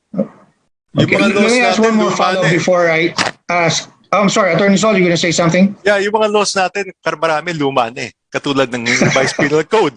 Lalo na Insurance Code. Yung Insurance Code was copied from the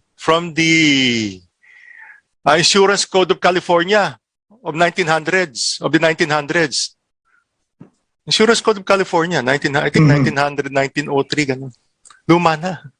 Let me ask one more follow-up question before Arlo reads some questions from the chat box.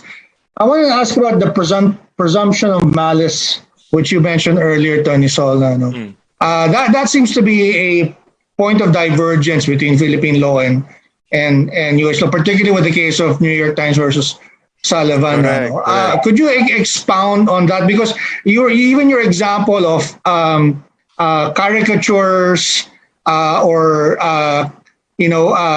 cartoons being possibly libelous. In the US, I remember from journalism school, there's a very big case. I think it was a Supreme Court versus I forget the very famous comedian. The Supreme Court ruled that it was such spoofs or caricatures were not libelous, but in the case of the Philippines, it's different. Could you expound a little bit on the presumption of malice? Kasi ganito, let's go back again in time. There's this case of the El Renacimiento case involving Worcester.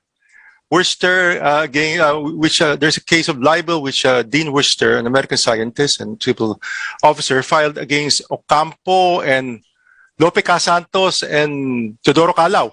They were nationalists. Teodoro Calao was a publisher of El Renacimiento. Dean Worcester, being American, of course, won the case. The Supreme Court, the American Supreme Court, during that time said that, a person's private reputation is as much to be protected as life, liberty, and property. So that formed the basis of the presumption of malice, kasi that's a very common case. So yung presumption of malice, in every defamatory every defamatory imputation, okay, malice is presumed, except of course if it is conditionally qualified communication, or it is malice not presumed. You have to prove actual malice. Right. And for example, absolutely, if the communication is absolutely privileged, there is not only malice, but there is no crime committed. So you have to take the situation in context. Is it conditionally privileged communication? Or could you make use of fair use? I mean, there are a lot of defenses anyway. You could even use truth as a defense. You could even use truth as a defense in libel cases. Do I remember correctly from the truth is doesn't qualify as a defense if it was done so maliciously or with malicious intent? Oh, with Is that true? malice. Yeah, of course, Yes, of course, okay. diba? Yeah, Like for example, no? Like for example, yung X is a private individual, okay? Right. And a newspaper said that wrote that X is a vagrant and a fool, or he's the wisest man in Christendom, wisest fool in Christendom. If the newspaper says that against a private individual, then the newspaper may be sued for libel. Because presumption of malice exists. Because that there is no other reason. There's no reason why must the newspaper malign or libel a private individual? There's no public interest involved. Now, however, if the individual is a government employee, like an employee from the DPWH, then and he's spending a lot of money, etc. The newspaper could say that that guy is spending a lot of, that's a left-handed compliment, spending a lot of money in the casinos, or he's a gambler. Then that cannot be libel because public interest should be protected by the newspapers. And therefore, if they impute the vice of gambling on a public official, then the people will be made aware that, he might be spending the people's money. Okay. So there is a difference Yeah. between Attorney, public and private. Thank you, Attorney Sol. Attorney, in terms of copyright, you mentioned the ownership belongs to the writer. But what happens in a case of school organs? Because the student is not an employee of the publication, right? So, what is standard practice in the Philippines? Does the copyright belong to the author or to the school when it comes to school publications? Oh, well, you follow the same principle, no? Although yung provisions sa intellectual property code is on employees and employers, more or less it follows the same principle sa students. If it is part of their work, duly assigned work, walang copyright yun. No? Ibig sabihin, pwedeng gamiting example ng school, no? Because it's the actual course of the classes. Pero if it is beyond that, may karagdagang artistic element ginawa yung bata, hindi pwedeng gamitin yan without the permission. You can't exhibit it, you can't sell it, no, outside of the school or show it in outside of the school. Otherwise, you violate also copyright. Klink, akala ko tatanungin mo rin ako dun sa Sige, go ahead. I wanted to share also. Kasi this is very important. You mentioned that case, yung New York Times versus Sullivan, and we were talking about actual malice. And of course, if it's defamatory, presumed yung malice, di ba, or intent. Pag defamatory yung statement. Pero you mentioned that the Sullivan case, medyo nag-iiba yung definition ng actual malice kapag ang complainant is a public officer or official. Ang ibig sabihin ng actual dito is kahit defamatory yung sinulat ng reporter against the public official, kailangan patunayan mo, the standards are higher. You should be able to prove that the reporter knew that the statement is false and that there is a malicious or reckless disregard of truth. No? So medyo mahirap kasi ibig sabihin, dapat hindi onion skin yung public officials. So, yun lang ang sinasabi. Well, I'm just wondering why I have so many libel cases. Hanggang doon na lang ako kasi baka may mga hawak ako libel cases. No? Thank you. Yeah, I think that's the point that Attorney Sol was also making earlier. Arlo, I know I have so much questions, but I don't want to monopolize the question and answer period. Arlo, you want to read some of the questions from our audience? Yes, sir. The first one is from Seferino Benedicto Jr. So this is for Attorney Estrada. In a family reunion, the grandchildren had a performance which was videoed, then deposited on FB where the family members shared it. Is this copyright infringement or fair use? Meron bang original? Unless original yung steps na ginawa ng families, never been seen before. It's very original, even probably the song used. I'm sure kung sinayaw nila yung a song that's being played by someone, it's not original. So wala it's personal use. It's for family reunion. Unless there's something that's very unique in that video and somebody decides to share it and make make money from it. Yung family might be thinking later on. Baka ngayon hindi nila ma-realize, pero later on it becomes a trend, no? Ginagaya na lahat, pati artista, ginagaya yung steps nila. Probably it will trigger a copyright challenge whoever shares that in public platforms. Okay, so this next question is for both of you, sir. So do you think it is about time to offer a subject about these issues in elementary level as to prepare the students to become more responsible, whether they are writers, readers, or communicators? Mauna na ako siguro. Go ahead. Since both of you are in education, siguro I think siguro more deliberate and conscious effort pa in incorporating it in the subjects. Not necessarily elementary, meron ng copyright law 101. No? So but teaching them the value of respecting other people's work, piracy, stealing other people's ideas, no?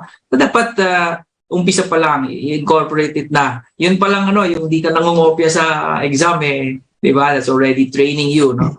To be honest. Although hindi naman na subject of copyright yung test answers. Pero it involves academic dishonesty. So I agree to the one who asked the question. It should be started at a very young age, and knowledge and awareness about these principles. Thank you. Attorney Sol?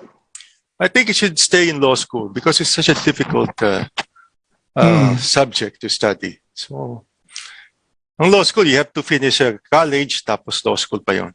Masyadong complicated kasi ang libel and cyberlibel laws. So, let it stay in law schools. By the way, is there a penalty for plagiarism? I know there's some initiatives in Congress now to strengthen intellectual property. I don't know if you guys have heard of any initiatives maybe to impose penalties on that act. What have you guys heard? I think even in the past Congresses, merong mga proposals to, pero it's hindi very clear how it differs with copyright laws. No? Plagiarism kasi is more administrative. So schools are actually being asked to be more strict. Akala ko kanina you will cite the Dua Lipa case Hindi lumalabas yung edad natin. Di ba yung progression or similar yung anyway, my daughter listens to it. Attorney Sol, about plagiarism, that's Attorney Estrada's turf. I don't want to go into that area. Okay. Yeah. Arlo? Yes, sir. The next question, hindi sinabi yung pangalan, but the question is, our school conducted a virtual intramurals activity and some of the parts of the program used copyrighted material. The event was live streamed in the school's official FB page, and FB cut off the live streaming. Can fair use be reasoned out in this case? It's hard to argue against Facebook kasi once it's sometimes yung copyright in other jurisdictions pa, no? About US and other countries. So, magti-trigger agad yan automatically based on... May notice naman, may copyright notice naman ng Facebook So, you're forewarned. No? So, dapat alam mo kung it's commercially available, yung song, hindi mo pwedeng gamitin yan for public purpose, viewing. No? So, talagang automatic yan, ipa-partially mute. Actually, may mga nakikita tayo, di ba, na sa mga posts sa Facebook, may disclaimer, no? Copyright there's no copyright infringement. Kahit ano pang ilagay mo dyan, automatic it will trigger once you use a copyrighted work. Unless you write Facebook siguro and ask them, please restore the music. I don't think it will take effect yung mga simple disclaimers. Sa YouTube kasi, kahit nasa background lang yung music, sasabihin copyright claim. Yeah. Yes, totoo. Oo. Okay, the next one. Will I also be liable for cyberlibel if I shared a post found to be libelous, even if I am not the original author? Parang may nabanggit kayo kanina, sir. Yeah, kasi ganito, no? Yung, for example, si A posted a libelous remark on the sa internet. Tapos si B, kinopya lang. Share, forwarded. Si B, according to the case of the CD versus Secretary of Justice, will not be held liable because sabi ng Supreme Court doon sa kasong yun, si B just made a knee-jerk sentiment. Committed a knee-jerk sentiment. However, if she passes it on to B, C, tapos si C gumawa ng bagong text, sinabi niya, si Mr. X is a crook, he's a womanizer, he's a kidnapper, thief, forger, swindler, etc. Si C magiging liable for the new, kasi bagong bagong message yun eh. Inalter niya yung buong message eh. Pero was B, pinas niya lang yun eh. Pinasa niya lang yan. Hindi siya liable. Kasi if B will be held liable, then a lot of people will be going to jail. And we will need a jail facility as big as the Great Wall of China. Nagsishare namin na like. By the way, attorney, what are the rules of court with regards to preliminary investigation of libel cases? I mean, are courts duty bound to hear a case, or how much discretion does the prosecutor in saying there is no merit to the case, and they themselves on their own can say it doesn't have to reach the trial part na, no? Yeah, if there is a finding, kasi it's preliminary investigation, they will determine, the fiscal or prosecutor will determine whether or not a crime has been committed. Okay, and maybe the person being charged is guilty thereof. Maybe he's guilty thereof. Now, after his findings, he will deliver a resolution, and then if there is a reason for that sustain a libel charge, then he will forward the criminal information in court, and the case will reach the court, and he will be and the person will be charged in court. Okay. Now the fiscal could also dismiss if there is no reason to hold him liable for libel. So he has ample discretion. He will examine the allegedly defamatory for the words, and will determine whether or not this is absolutely qualified communication, etc., or there is no libel at all. Because I had a case before involving some historians, the best of our historians. It was dismissed in the fiscal's office because the fiscal said, there's no crime, there was no libel committed. So, yeah. Okay. Yes, ample discretion. Prosecutorial kasi yan eh. Right. But does the Supreme Court give guidance or certain parameters for how preliminary investigation be conducted by the prosecutor? Marami. Yung mga Supreme Court decisions, marami yon. I see. Yung what should be, what is the nature of preliminary investigation, etc. Nandun yun. Okay. All right. Arlo?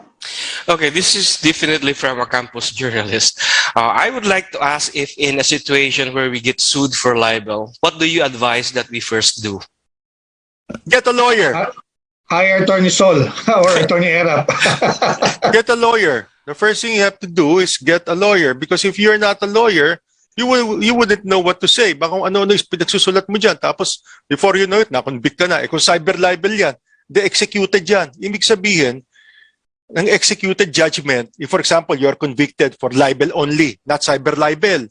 And libel carries a penalty. Here it goes again, an old Spanish word, prisión correccional, which is 6 years and 1 day to 6, ano yan eh, prisión correccional medium. Pero anyway, pang prisión correccional, 6 months and 1 day to 6 years. Ang sabi ng batas, if it is less 6 years below, then you could go on probation. Hindi ka makukulong. You should file for a probation, tapos if you're qualified, so you could go out. Pero, ang cyberlibel hindi eh. 1 degree higher eh. So, 6 years. Tatama ka sa 6 years. So, executed judgment yan. Wala kang probation. So, lesson learned. Get a lawyer. Get a lawyer. Don't do a person who lawyers for himself as a fool for a client. And we have you.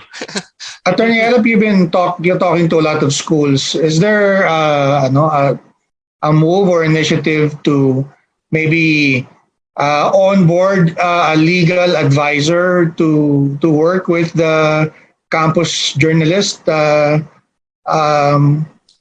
What's the discussion there? Well, so far wala pa naman. Consultants or editor consultant or faculty consultant under the Campus Journalism Act. Pero yung very specific na a legal advisor, wala pa naman. Pero I think it's about time siguro, no, for schools to consider that, because even students and school papers are also being subject to libel cases. You know, Clink, could I interfere? You know, you have Yeah, go ahead. you know you have a opinion writer there. Si Pauchi Pacosta.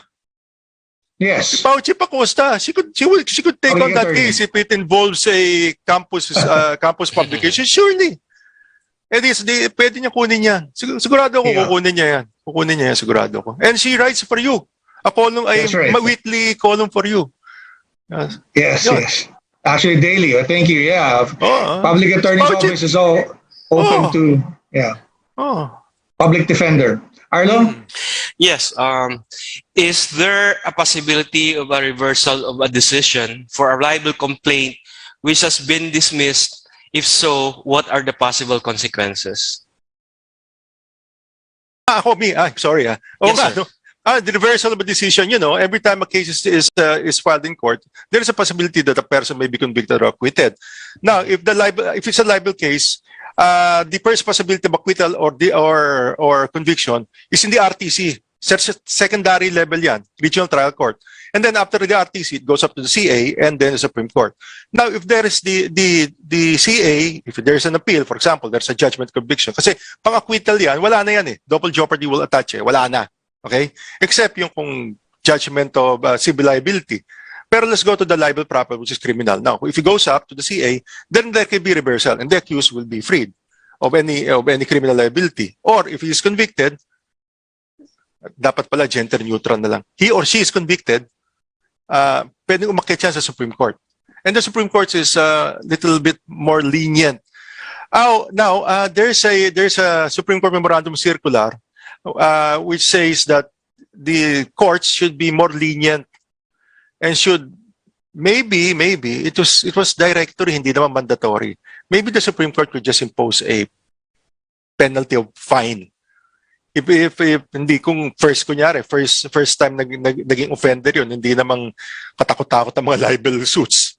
Maybe the court should impose a fine, and then in the event that the person convicted cannot pay the fine, then subsidiary imprisonment. He will serve imprisonment for not paying the fine at the rate of 1 day service of sentence for every 2 pesos and 50 centavos.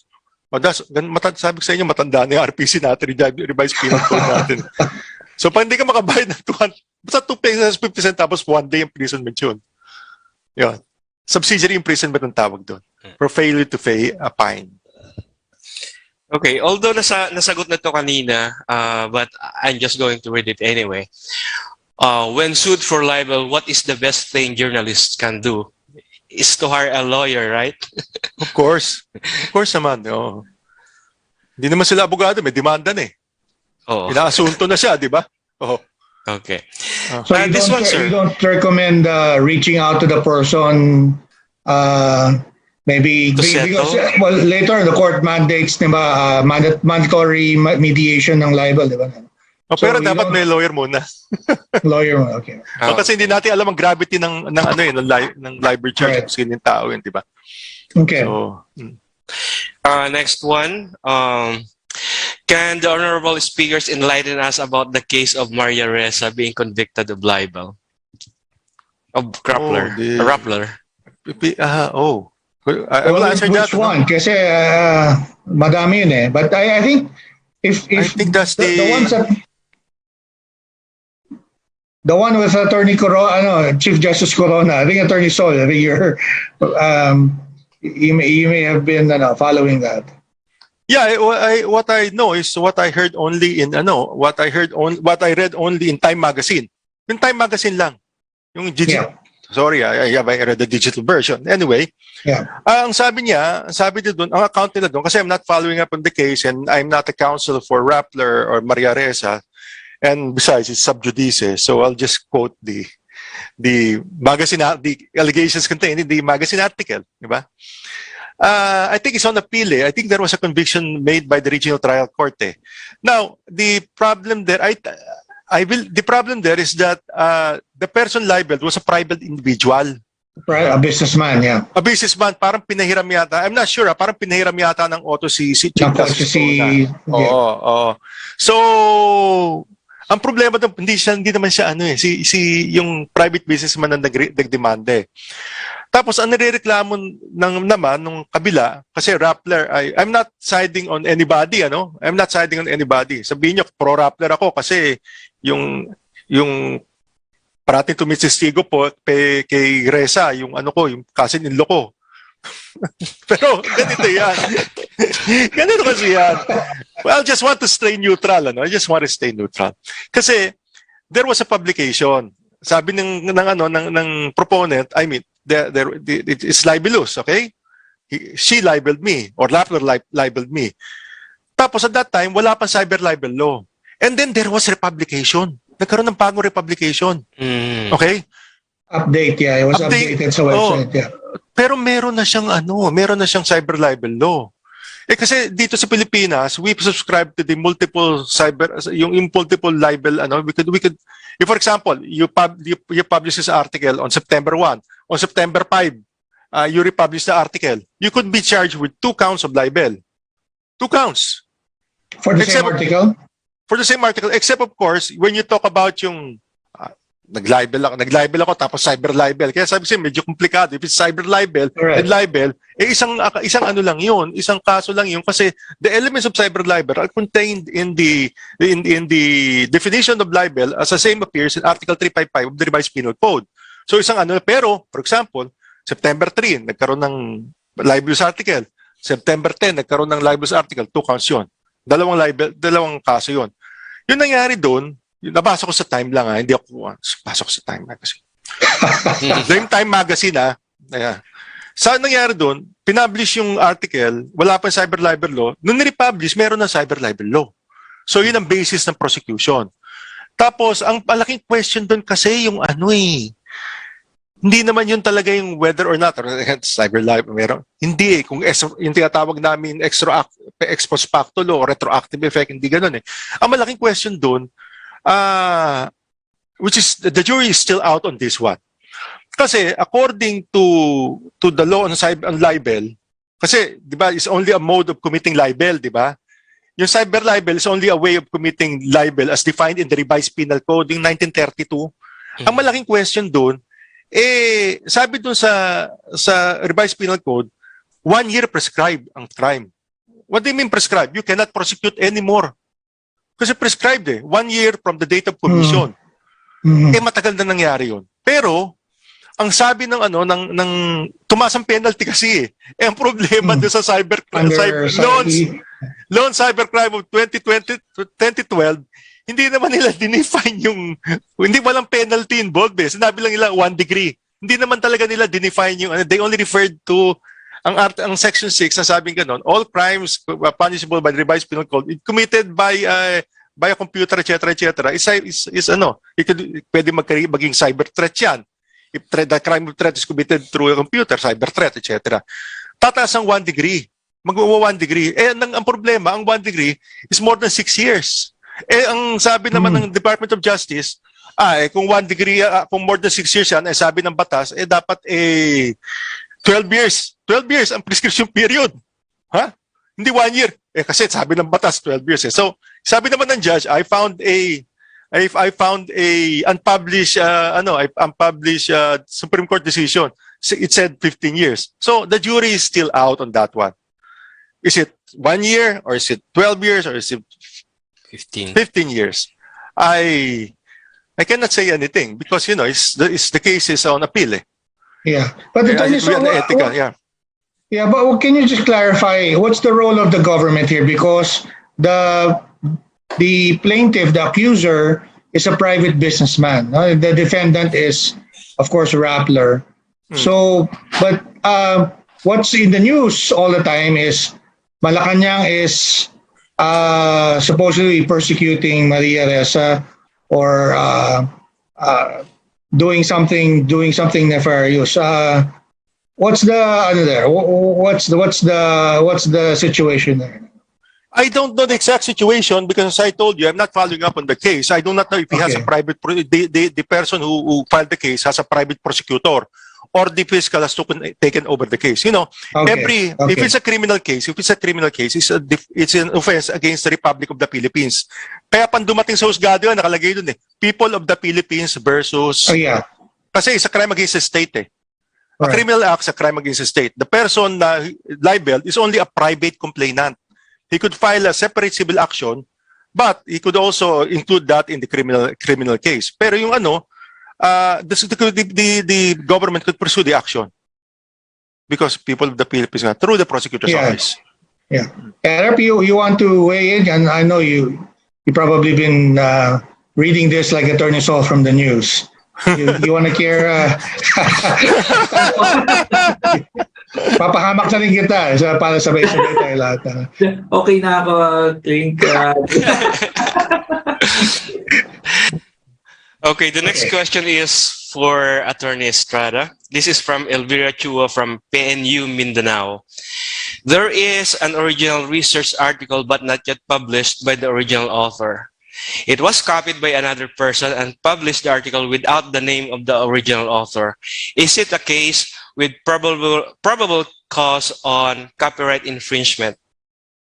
It's a possible copyright infringement. I think the question is more on whether it's already published or not. It doesn't matter because the law says once it is already in a fixed manner, the work is already protected by copyright on the owner. So, including publishing it. So the right to publish it should pertain to the owner of the work. Mm-hmm. Somebody publishes it on his or her behalf, then of course that's copyright infringement, diba?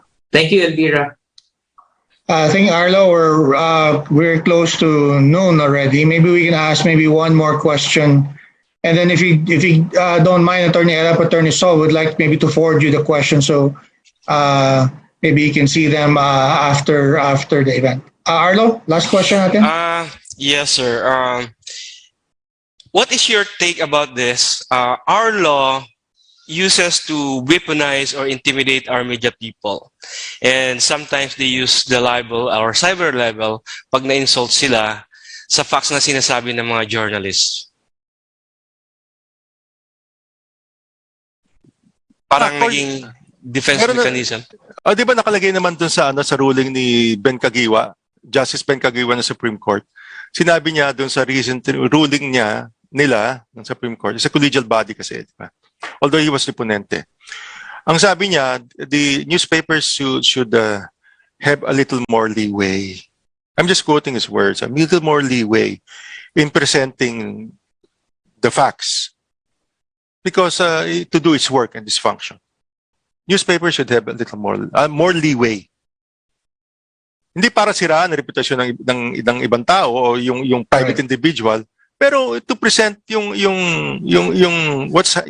kung ano nangyayari sa gobyerno, sa judiciary, sa legislature, or sa mga ibang proceedings, executive. Ganon. Dapat pa alam sa mga tao yan. The public has a right to know. Okay, one last, sir. Comment lang ni Elmer Nitura. So sabi niya na he agrees he agrees to both of you na dapat ituro ito, pero mas mahalaga daw ang GMRC ituro sa mga bata. Oo, totoo yun. I agree with my fraternity brother, Mr. Attorney Elmer Nitura. Importante yun. Good manner and right conduct. Wala na yun. Nawala na yun. Should be back. Kailangan kalimutan mo na muna yung libel, mag-law ka na muna. Pero importante ang GMRC. Dapat maturo sa mga bata yan how to behave properly in society. Importante yun. Nawala eh. Parang history, nawala rin yata eh. I think we have to go back to, basic values. Well, gentlemen, it's been, a very interesting discussion. But we've come to the end of our time this morning. Before we go, baka maybe we can ask our speakers for some final comments and messages or announcements they might like to make. Maybe we can start with Attorney Estrada first. Attorney Erap? Yes, I just would like to thank, of course, thank you, Professor Klink and the Manila Times and the organizers for putting this together. And congratulations, it's again a very successful endeavor for campus journalists and campus press.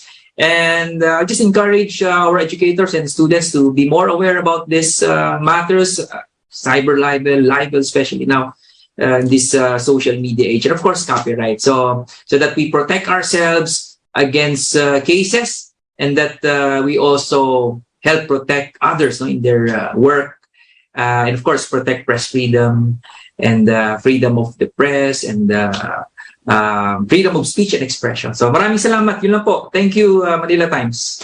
Thank you, and see you on May 30 for that PopSCU event. Attorney Sol, your final comment, sir? I'll speak first in Jabberwocky. O Province Joy, o we away. What I want to say is thank you very much to Manila Times, to you, Mr. Klinkang, to all our viewers who shared their time with us. And thank you all. Maraming salamat, sir. Arlo, you want to Yes. thank our sponsors again before we go? Yes, sir. To wrap it up, we would like to thank again our special partners, Hello Beef, Real Me, and Metal Fun for making the staging of this momentous event possible. And Hello Beef PH generously gives 15% discount for those attendees that availed of the e-certificate and 10% to all Zoom participants in today's forum.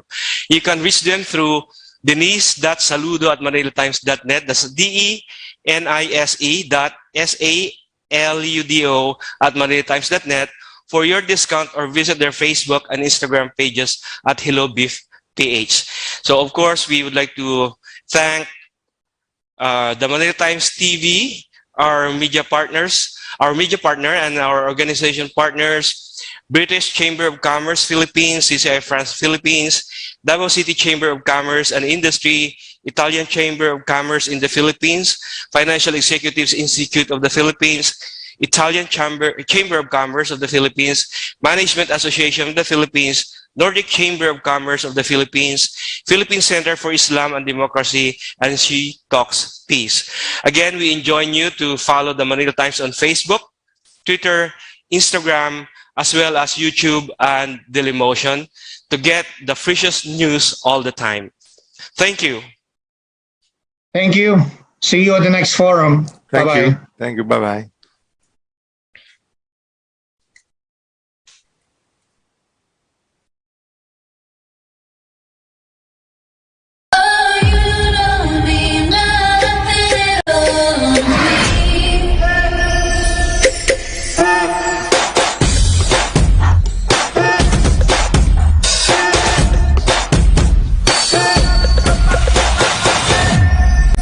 From my head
Sign up for a year and pay less than 71 pesos per month. Visit tmt.ph/digital to get your free 30 days of the Manila Times Digital Edition.